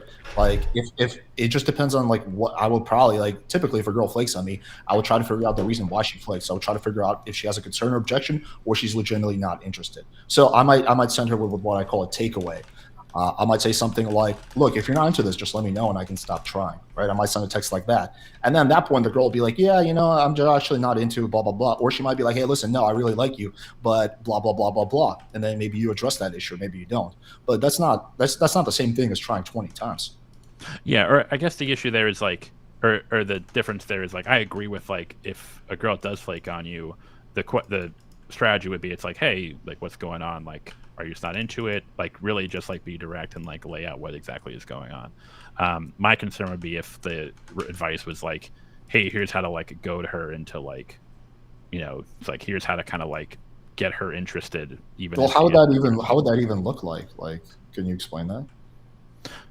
In regard to like, yeah, if a girl's like being really flaky. Yeah, how would you goad a girl into like meeting up with you? Yeah, so if like a girl's like playing games with you, this is kind of like my issue with a lot of. Well, that's super easy. Girl flakes on a date, you just text and be like, "Oh my god, I'm so glad we missed our date yesterday. My dad killed himself, and I feel really vulnerable tonight. Do you want to come hang out?" Boom, easy, date secured. Or rather, the issue of like, and I think this kind of goes back to another girl. Or I think this kind of goes back to you were talking about. I've seen you talk about like fresh and fit. The issue of like, if you're dealing with a girl who plays games, or who's like playing games or being dodgy, you can play games and be dodgy back, and that might work. Or you would just be straight up and be like, hey, what the hell is this? Like, do you want to hang out or not? Well, but sometimes being too abrasive is not the optimal move. Like dating to a lot of women is a game. Now, how far of a game it is makes a huge difference. Some women, it's a little bit of a game. They have a little bit of fun with it, but they're serious. Some women, it's like all a game and they're not serious at all. And there's a lot of girls who are somewhere in the middle, right? But you should be able to play the game to some extent. Now, whether you want to play the game or not is up to you. If you're a guy who's like, hey, I don't have time for this bullshit, kind of like where I'm at right now, then like I know how to play the game, but I won't play the game. But there's a lot of guys who like they don't mind playing the game a little bit, right? Because they really they don't have girls in their life. This girl is like their type. They've already talked to her for a while, and there's nothing wrong with being able to play the game for a little bit, as long as you're not being dishonest or like lying to the girl. Then there's no issue with it. Well, the issue is that for me, I completely reject that. Where it's like when you're talking about playing the game, at least from my dating experience, I totally did away with that, in the sense of like even trying to like play the game or like be anything like that. I was just like very direct and very like straight up. Now you're correct where it may not work all the time, but when it did work, it worked. Like I ended up vibing with the girl much better. The issue, I think, the larger issue I have is kind of going back to Destiny. I think you mentioned this about like Fresh and Fit and Red Pill guys. Is that I'm almost, if we're talking about trying to fix relationships between men and women, or try to like get better relationships between men and women, and kind of help figure all this shit out, I think trying to there's almost a risk of like putting out certain things into the world, and then kind of it almost like repeats as like a vicious cycle. Wait, like what? So for example, we agree that like a lot of women will kind of, instead of, because a lot of women are slut shamed, they may not come to a guy and say like, hey, I really want to fuck you right now. They'll kind of play games, or they're kind of like, they won't be straightforward with it. You would agree? Yeah, I would. Yeah. It's not your responsibility to like. But the issue is that if we're trying to fix relationships between men and women, because like, there's a lot of fucked up shit out there between like guys just getting like fucking blackpilled because all these women are playing games. A lot of terrible situations happen between men and women because of miscommunication. So in my view, what I would preach is like everyone should knock that shit off. Everyone should try to be as direct as possible, to try to play as few games as possible. Yeah, that is, at least in my view, the only way that we're going to make this better. Okay, so first of all, my goal is not to fix relationships. That would be a very naive goal, because you're never going to do that. Even if sorry to fix it. Not fix relationships. I mean, make this whole clusterfuck that is dating easier, or just better and healthier. Well, my goal is like very simple. It's to help my viewers achieve the sex and dating life that they want, without doing anything that I personally deem to be unethical, right? So that's really what my like mission statement is. It's like, you could probably get better results through like lying and manipulation, but I'm not going to teach that, right? Because that's in an unethical category. So that's really what it is. But it's not to like fix the overall state of like relationships, because that's, first of all, that's not going to happen. You're not going to get like people to stop playing the game. Like all you can do is, like, if you're a content creator, is guide the people who follow you into understanding the game and making their own mind about how far they want to play the game. And if they do want to play the game, giving them the tools that they need to play the game. That's all you can do as a content creator. I think it's a little bit different, because you don't market yourself as like some kind of like cultural shifter, but like Fresh and Fit do. Sure. Yeah, I agree. I mean, I do think they definitely have like a negative net impact on dating. I will agree with that. So it's like, it's kind of annoying when they talk about like, these are the only things that girls ever want from you. And it's like, well, if those are the types of girls you're going after, then that probably is going to be the case. So while you're complaining about gold diggers, you're basically training your audience to seek out only those types of girls. But yeah, that's the issue is that they're also just wrong. They're just dead wrong. They're not actually like explaining. Well, no, if you follow Fresh and Fit's tips, that's sort of like that's kind of like why I don't like it when like they call like them like incels and shit, because it kind of skews over the issue. If you follow Fresh and Fit's advice, you will get girls. And those girls will disagree. I don't think so. I super disagree. You will, I disagree with that. You will get some girls, and those women will make your life a living hell. I don't or agree. I guess I should. I think their advice is applicable to like less than 1% of their audience. Oh well, yeah. If we're talking about like I don't think they teach good like game tactics or strategies. I think that some things are like have elementary to it, but they're super basic, and some of the things they're just like dead wrong about. Like some of their strategies are just like completely 100% wrong. Because most of their shit is based off of just like become a top 1% of dudes, and like women will just want to fuck you like instinctively. Right, but you still also need to learn. First of all, that's not even applicable. Like, top 1%. It's impossible for everyone to get. 99% of the audience can't do it. That's the first thing. And second of all, is that even if you do become this mythical 1% of men, it's still very beneficial to understand social skills, to have game, to have charisma, and all of that, because that will help you navigate your relationships. You don't want to be some like rich dude who just gets like taken by some bimbo just because you could not like fucking pick up on her motives and whatnot. So yeah, I don't think their advice is, in terms of dating at least, is a net positive for men that follow them. I haven't seen any evidence of that. I would argue my advice is for sure, but I don't think about them. Yeah, I guess the difference would be the kind of like, because you kind of spelled it out. I guess my view would be when I'm trying to like talk about giving dudes dating advice or just talking about like the state of relationships between men and women, my goal would be not just to help dudes just get laid or to to play the game, is to try and break down a lot of the stupid shit that is involved in the game and get rid of it, because a lot of that shit can lead to really bad outcomes for both. But you do realize that you have a 0% chance of achieving that goal. If you're trying to change dating in general, you will never be able to do that. Well, I don't think entirely. No, like we can, like me, Destiny, you combined, we still, if we, let's say we're like, you know what, we fucking hate flaking, we should tell men and women stop flaking. We have a 0 ability to do that. Like you can't change. Well, it's not a matter of like telling people to no, it's because we still do that though. We do tell people, it's like, hey, you shouldn't flake on people. Like that's like, well, no, I personally, I don't like to impart my ethics on my audience. I just simply don't teach the stuff that I find to be unethical, but I don't like to impart ethics. Like for example, that's why I don't care if my clients want to use my stuff or my people watch my channel to just bang a bunch of girls or to get into a relationship, because I think that's up to them to decide. I mean, would you say like there's something like inherently wrong with guys just wanting to sleep with a lot of girls? Well, it depends on, nothing wrong with sleeping with a lot of girls, but the methods that they go about doing so, I would. Well, it's assuming there's no lying or manipulation involved. Well, no, but that's not the issue. That my issue isn't like people sleeping with a lot of people who want to. That's awesome. My issue is the aspects of the game that lead to bad outcomes, particularly with like consent and whatnot. Like, well, give me an example. Or so like just the idea of like women feeling the pressure of them not feeling comfortable enough to like, hey, like this is something I want, this is something I don't want, or kind of having to, play the game in that regard. I think that's really bad for both men and women, or just relationships in general. I don't know if that's consent. I mean, I'm certainly not advocating that you should pressure a girl into doing something, but if a girl, based on her own life experiences and her own mindset, decides like, hey, I want to have a little fun with this, I'm just not going to respond for a few hours and see what the guy does, or she's like, I'm going to give him a little bit of shit and see how he responds to that. That's her prerogative, and I'm not going to try to like change her mind. Like she can do whatever the fuck she wants. And also, it would be really naive for me to think that I could change her mind in that situation. Like, oh, absolutely. But if I was to like if I was talking to guys again, I was telling, it's like, hey, how should I handle this situation? I was like, I wouldn't interact with that woman, because that would just be perpetual. Even if I could give you tips that would help you try to like get that girl to like become like, to kind of like play along with it and get her more interested, for me that just it would lead to diminishing returns.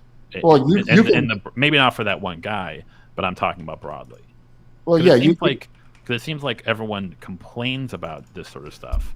Like it's almost like we're all like involved in it, but then we constantly all bitch and moan about like how like shitty dating is and flaking and all this stuff. Whereas what I would preach is like, hey, we should try to stop. We should try to get rid of this stuff, or try to preach others to stop doing this stuff. Now that may not work entirely. There will always be people who will.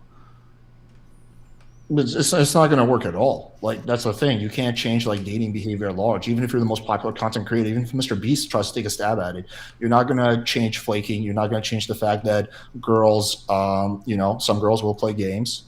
But I'm talking about like when we're talking about cultural shifts. Like I would argue that we could probably improve a woman's ability to feel less shame in communicating their sexual desires. Would you agree? Like as a society. Like me, well, when you say as a society, what do you mean? Like you mean me and you? Like who do you mean? So like women just, I'm talking about like women just being more comfortable being open about their sexual desires. Well, who's going to change that? Are we talking about if all men get together, or who? In terms of the culture, society. But what does that mean? Like who's involved in that? Everyone. So everyone gets together and decides to change that. In terms of, well, no, when we're talking about changing it, it's like we can't like change the rule. We have to encourage people to do so, right? But who's going to be the we? Is it going to be everyone getting together, or who's it going to be? Content creators, friends, giving people advice.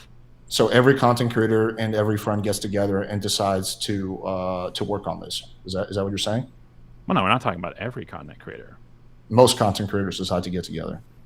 Or not even most. Like even if we're just talking about like yours, mine, and Destiny's audience, we're still affecting something. Me, you, and Destiny get together and try to change this stuff, or we're not going to change shit. In terms of,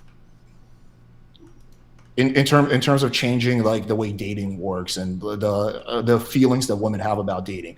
Well, we may alter the mind of a few women. Wait, but so we're not going to how make any you- kind of tangible difference in the world of dating.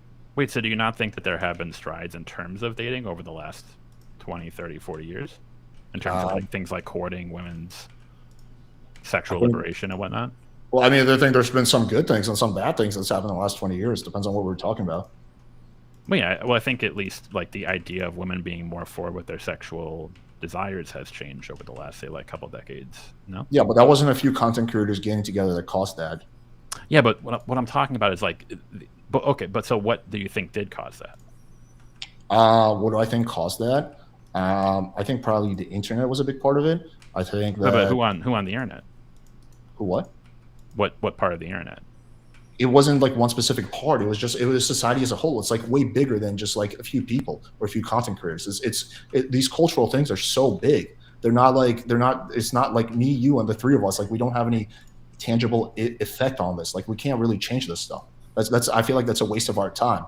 What we should be focused on is giving our subscribers the best tools, or I guess whatever they want, whether it's entertainment or information or whatever, right? We should focus on giving our subscribers what they want instead of trying to change things at large. Like, I don't think the argument is that you have to change the whole culture. It's just that if you've got some ideas or some values that like you should probably try to put those out into the world, and hopefully those values over time will be picked up by other people, and people's opinions or things will slowly change as you become a part of and are used by whatever the cultural zeitgeist is that you support. So for instance, like Andrew Tate probably didn't think he was going to have a major impact on dating or whatever when he started making his videos, but because a lot of people have put out his message, he's gotten immensely popular. I mean, he probably has had a decent impact, right?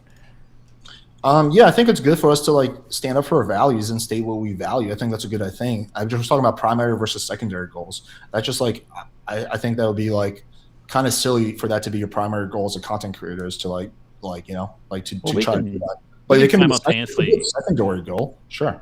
We can simultaneously give people practical advice on how to deal with the world as it is, but also preach for ideas that will change things in the long run. No, we can do those things simultaneously.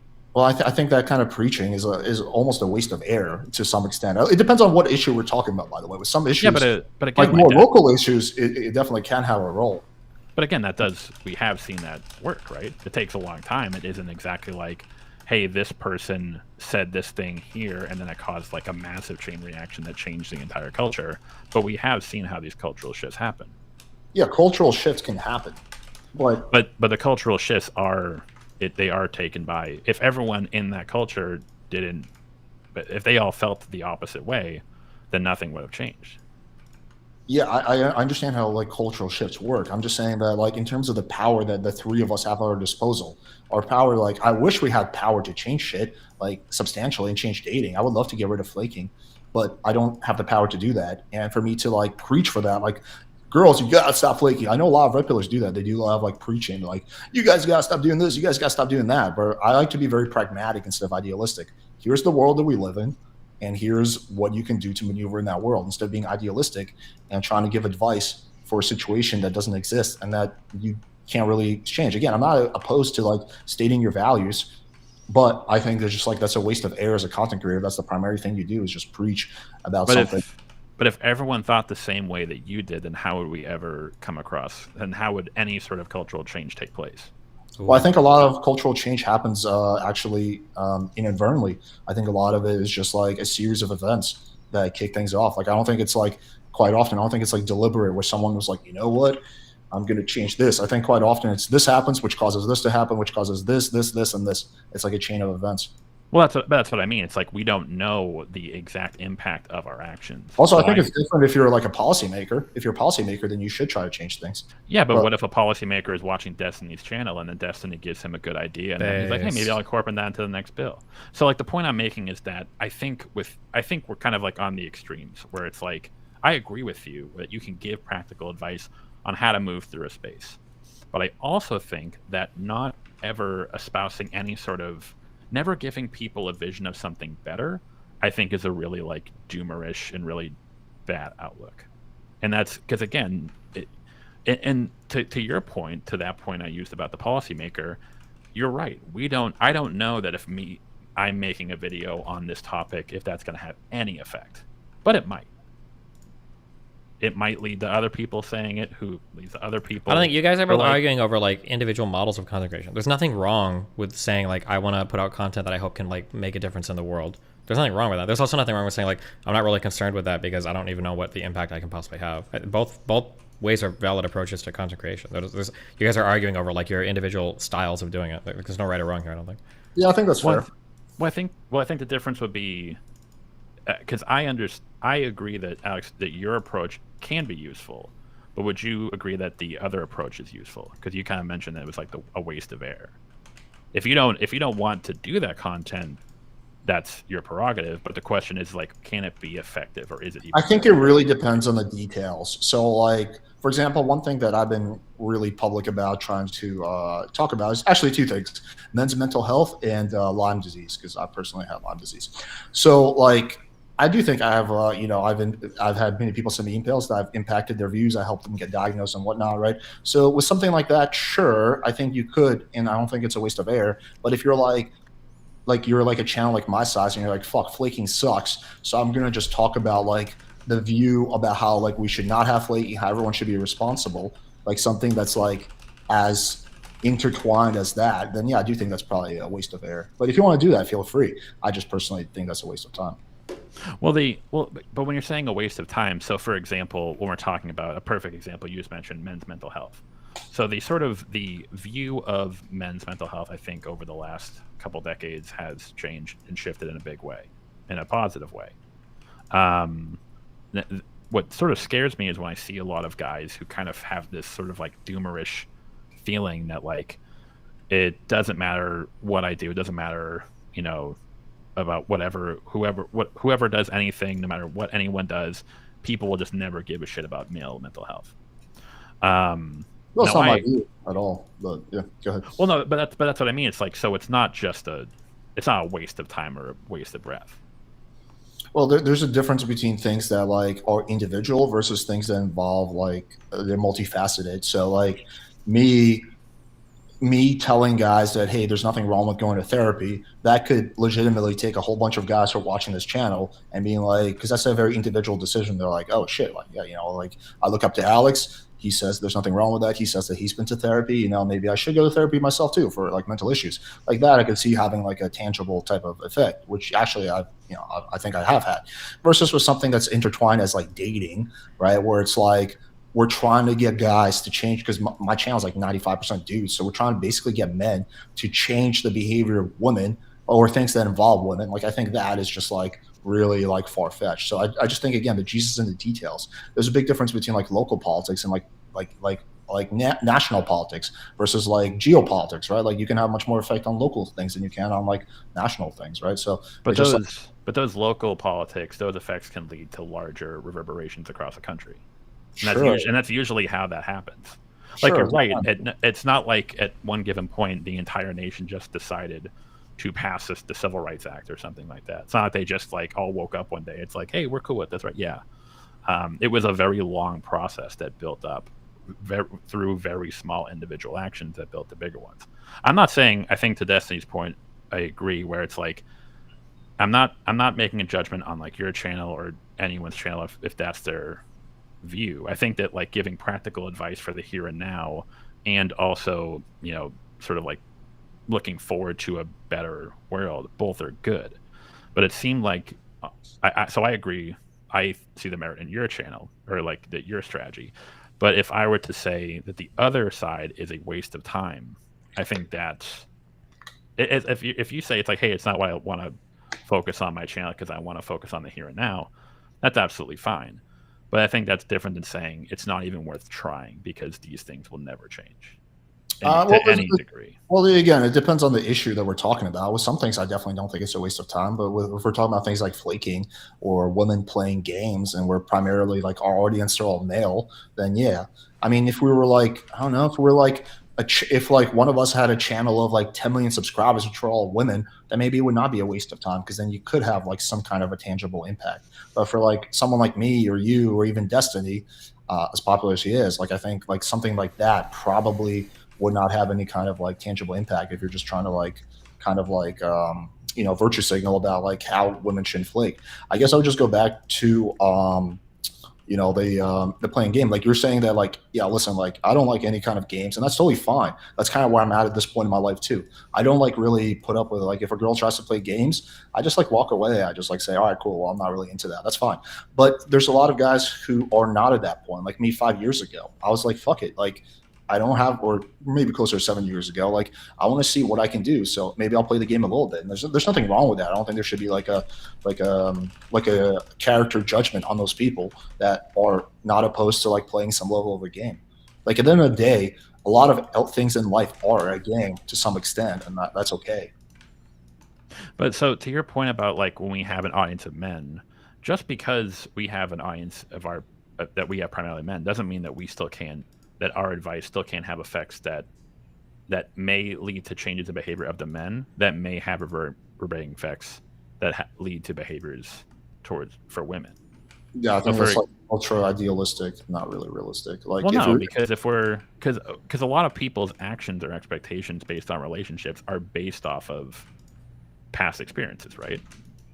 Okay, like one thing I can't stand flaking, right? So I have about 120,000, 130,000. Well, here, let's say Destiny is kind enough to lend me his whole audience. So he's like, listen to Alex when he says this. So we have an audience of 700,000, primarily dudes, right? And we say, yo, guys, like flaking fucking sucks. So what you want to do is you want to not flake on girls. And then, and if a girl flakes on you, you don't want to put up with that, because if we do that, that will reverberate and women will eventually stop flaking. Like the kind of impact we'll have, probably close to zero. Well, here, let's take something bigger aside from flaking. Let's talk about, if we're talking about like women communicating their sexual desires more, if we're talking about more like consent and whatnot. I think that if you're giving advice to guys and you give advice to guys to sort of like, always don't try to, if a woman's giving you mixed signals, or if you're not getting that like affirmative consent, then you shouldn't progress. Would you not agree with that? Or when you say affirmative consent, you mean the girl saying like, yes, please like kiss me, or please have sex with me? Yeah. Yeah, I mean, I've been pretty public about my position on that. I think that it would be nice if all women gave affirmative consent, but I think that we have to deal with implicit consent. But do you think that over time, that if guys were more or less, they were less, because the issue again is that when it comes to stuff like this, or if we're talking about like women's being uncomfortable expressing their desires, is that in a part due to past experiences? Yeah, I think it's probably due to their cultural upbringing, what their friends do and stuff like that. Yeah, I think there's probably a lot of factors to that. Yeah. So even if we're not speaking directly to women, if we're talking to guys and we're giving them advice, that kind of just makes that process or that sphere of the dating area less toxic.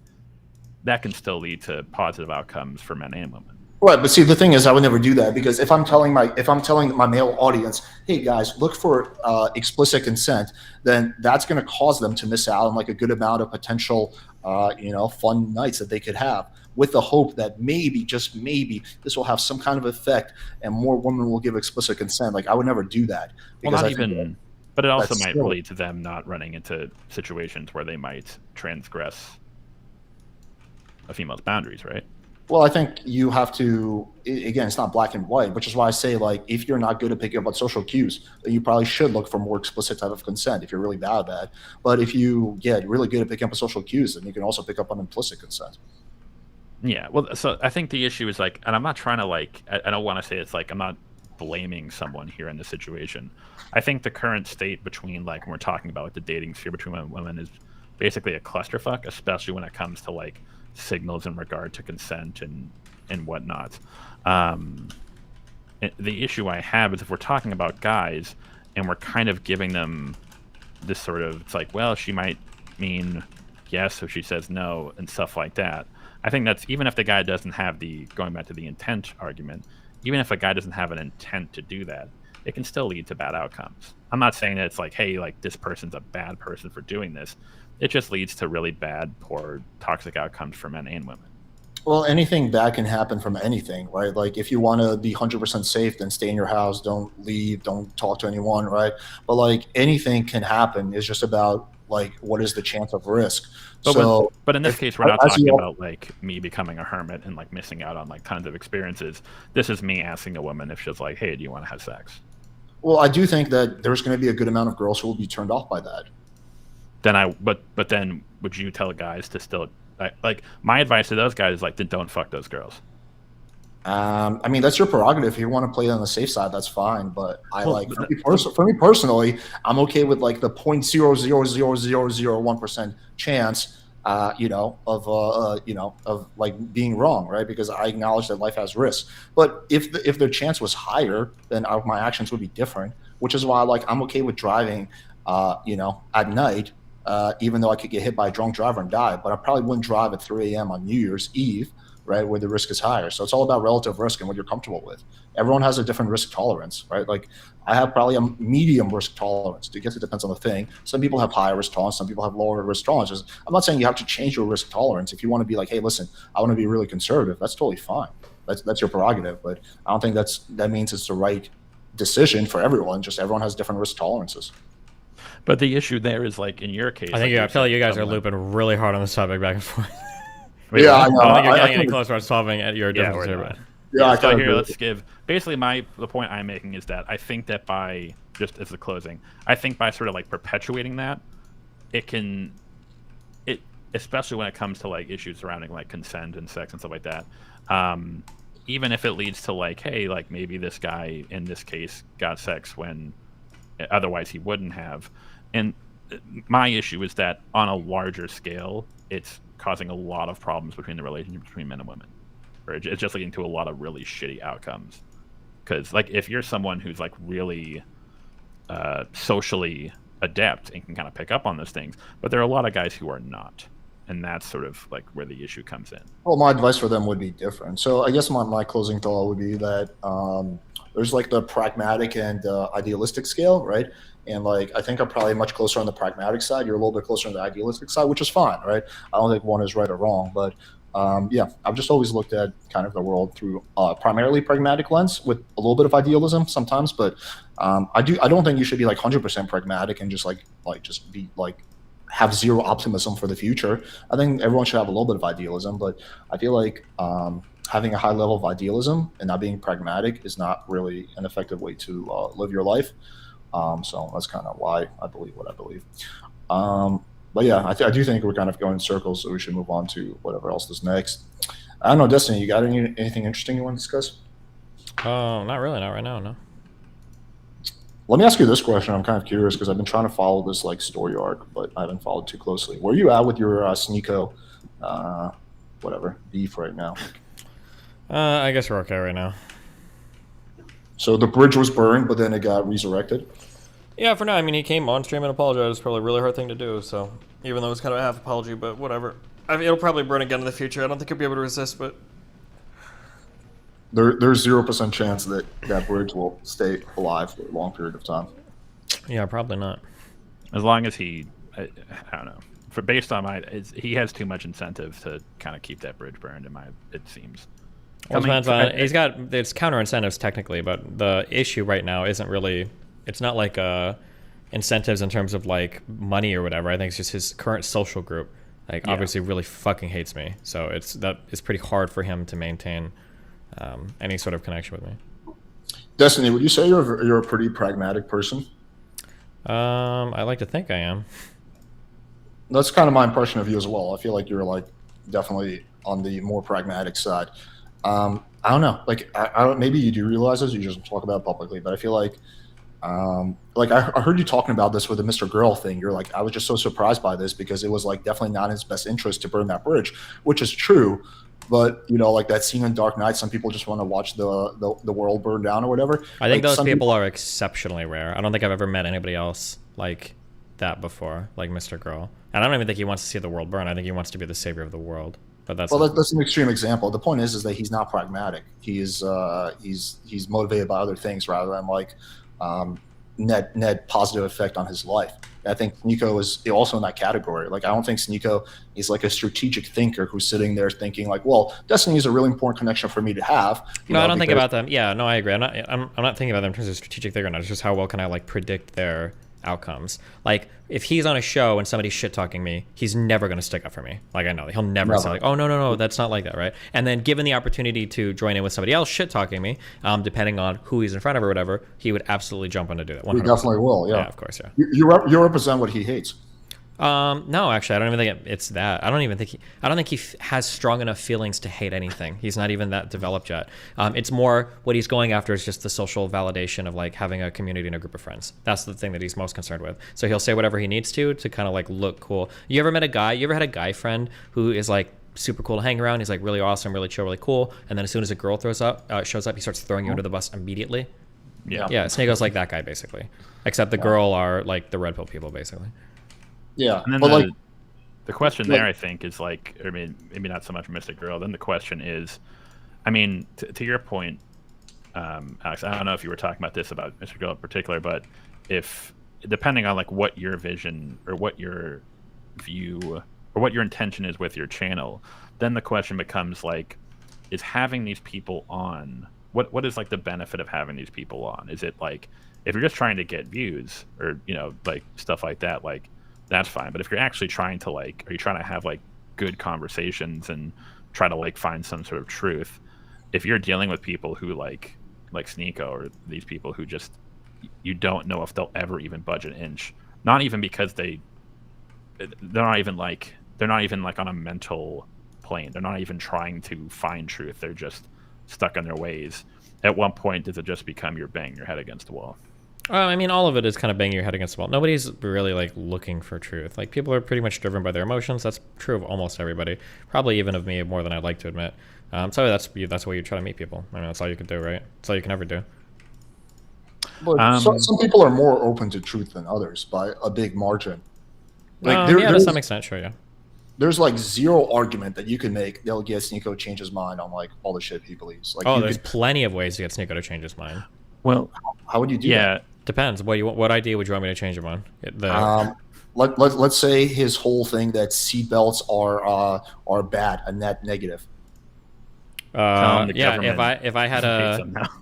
I had a video of Andrew Tate driving in a car and he's like, I always wear my fucking seatbelt. I'm not going to risk getting fucking grounded. Blah blah blah blah. Sneeko would be the biggest advocate of seatbelts the next day. No, that is you're right about that. That's the one way you could. Or like have Biden like say like seatbelts are cringe, sure. And then he'll be like immediately. Okay. I have to go soon, but one question for both of you, just because this is a really good conversation. Thanks for both coming on. Yeah, because this is like a big question that's been in like, you know, the Twitter sphere, political sphere, everything. And Desi, I know you in particular, you've gotten a lot of shit for this. Is there a stance or a group of stances that, or a sort of like any sort of like tangent ideology that a person could have where just for that alone, that this is a person that you would not interact with, like you would not, you would never host them on your channel, you would never even debate them? The only things I tend to stay away from are like conspiracy theories that require a lot of like digging into certain research that's like not a mainstream issue. I tend to stay away from stuff like that. But like from like a principle standpoint, nah, I don't or think like so. A moral standpoint, I'll probably talk to almost anybody. For me, there's a big difference between like actually having a real relationship with and like being friends with them, and versus just having a debate with them or discussion. In terms of like the debate discussion, I think that like someone who cannot like if it's someone who's like gonna say like drop the N-bomb over and over again or something like that, where they're just like too unpredictable, then I'm not gonna have them on. I think if I feel that me having them on has a substantial net negative on like the world, meaning like this person is a nobody, but their message is like really, really evil. But I feel like it's a message that a lot of people will gravitate towards, which is like, I can't imagine like that. That's like no one basically. But if that is the case, I probably won't have them on. But aside from that, yeah, I'll talk to pretty much like anybody. I don't really care. Or to sort of amend the question to your point, Alex, because you brought up, what about in terms of your personal life? Like someone you would like hang out with? I'm extremely selective about who I'm friends with. Any kind of, so what Destiny was saying earlier, if like it's the kind of guy who's like two-faced, like they're super cool and then a girl comes around, Any kind of shadiness involving women, I'm out. Like I won't be friends with those people. I used to be when I was younger. I just won't do it anymore. Any kind of lying or manipulation or anything like that, yeah, I'll be out. Someone who I feel just isn't like a person who, I don't know, like someone who I respect, you know, like someone who I think is like a dirtbag, I won't be friends with them. Yeah, there's a lot. I'm like extremely selective. I'll be friends with like maybe like 5-10% of like people that I'll encounter. I'm pretty picky about who I'm friends with. Or what if you had like someone who was like straight up, like they were like a nice dude, like you hung out with them, you vibed well, you could grab drinks, but this is like a person who like unironically believed in like the JQ or like with like a straight up white supremacist. Like this person like legitimately can't like hates black people, or just thinks that like white people are the superior race.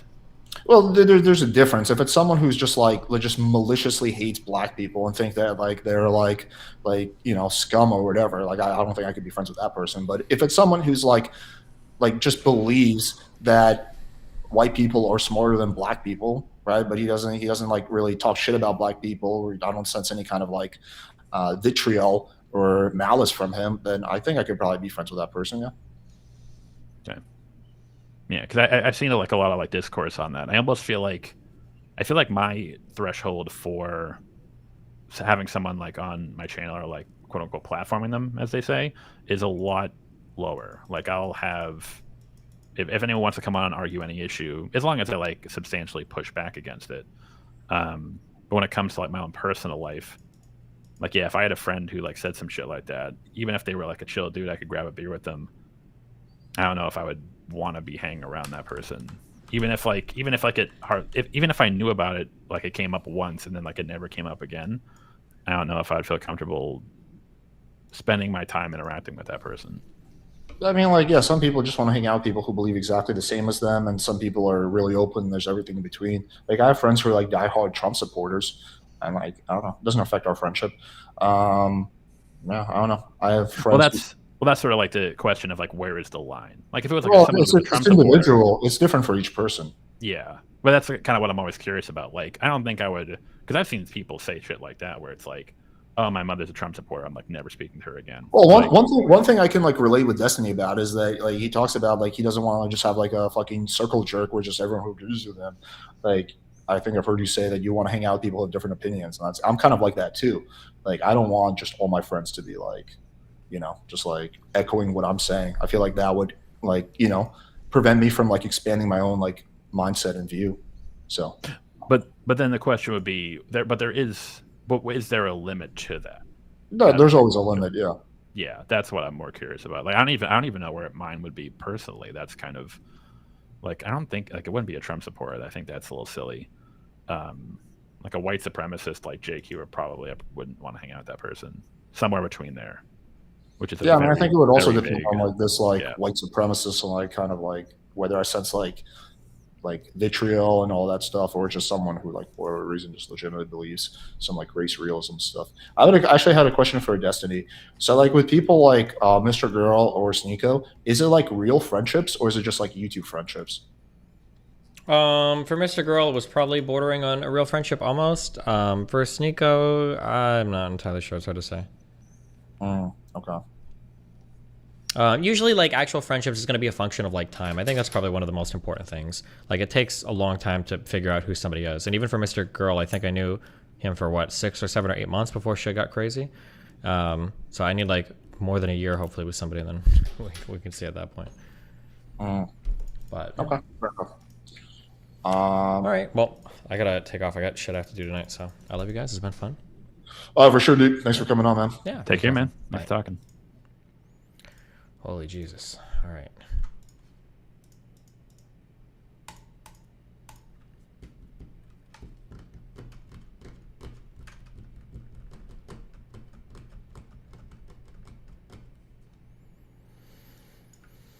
We gotta figure out what we're gonna do tomorrow, guys. Oh, tomorrow is Farah Day. Hopefully she's got shit to do. Finish the last minute of the Mario video. Did we not finish the last minute? I'm so sorry. Relatively backwards because I have slaves, but with the kicks, I can ride it up to gain precious height. Okay, so now we're closing in on the end. The final movement I do will be a kick onto the amazing emergency exit platform, then turn and launch myself towards the Scuttlebug. That movement will bring me 10 PU to the right and 3 PU down, but since I want to end up on the main map, I reverse that displacement and so position myself 3 PU. Alex wants to be friends with Destiny just as Alex. Alex is a cool guy. I don't have any problems with him. We just need like more things to do, I guess. We just don't hang out very much. But no, I've never seen anything weird or had any problems with Alex or anything. Up and 10 PU left. While doing that, I simultaneously position myself in the correct relative part of the map to make the movement work. Okay, now don't blink. And there we go. By bouncing on the Scuttlebug and ground pounding in the misalignment, I achieved just enough height to get onto the Rolling Rocks platform. Here, I show an abridged version of the Scuttlebug raising, in case earlier's viewing was too choppy to follow. As you can see, the Scuttlebug moves back and forth above its home. At the end, you can see I do 2 special raisings purely to move him sideways and closer to the corner, since he ended up being too far away for the bounce to work. And here I show an alternate angle of the final PU movement. The Scuttlebug actually became active once I entered the PU version of this room, so I really only had a handful of frames to get over here before he fell too far. And there you have it. Watch for Rolling Rocks done in 0.5 A presses. Man, I did not expect this video to become 25 minutes long. When he says he only had a few frames, something I'm like super curious about is does this guy actually like does he actually control it, or is this done with a bot? Because when he says like he's building up speed on the ramp for like 12 hours, he's not actually doing that, right? It must be tool assisted. Okay, yeah, it's tool assisted. Yeah, okay.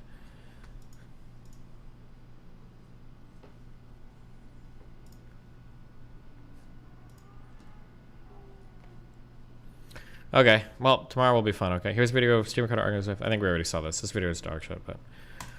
Alright, we'll have more stuff to do tomorrow. Oh, no, yeah, far as tomorrow. We'll see what content she brings, okay?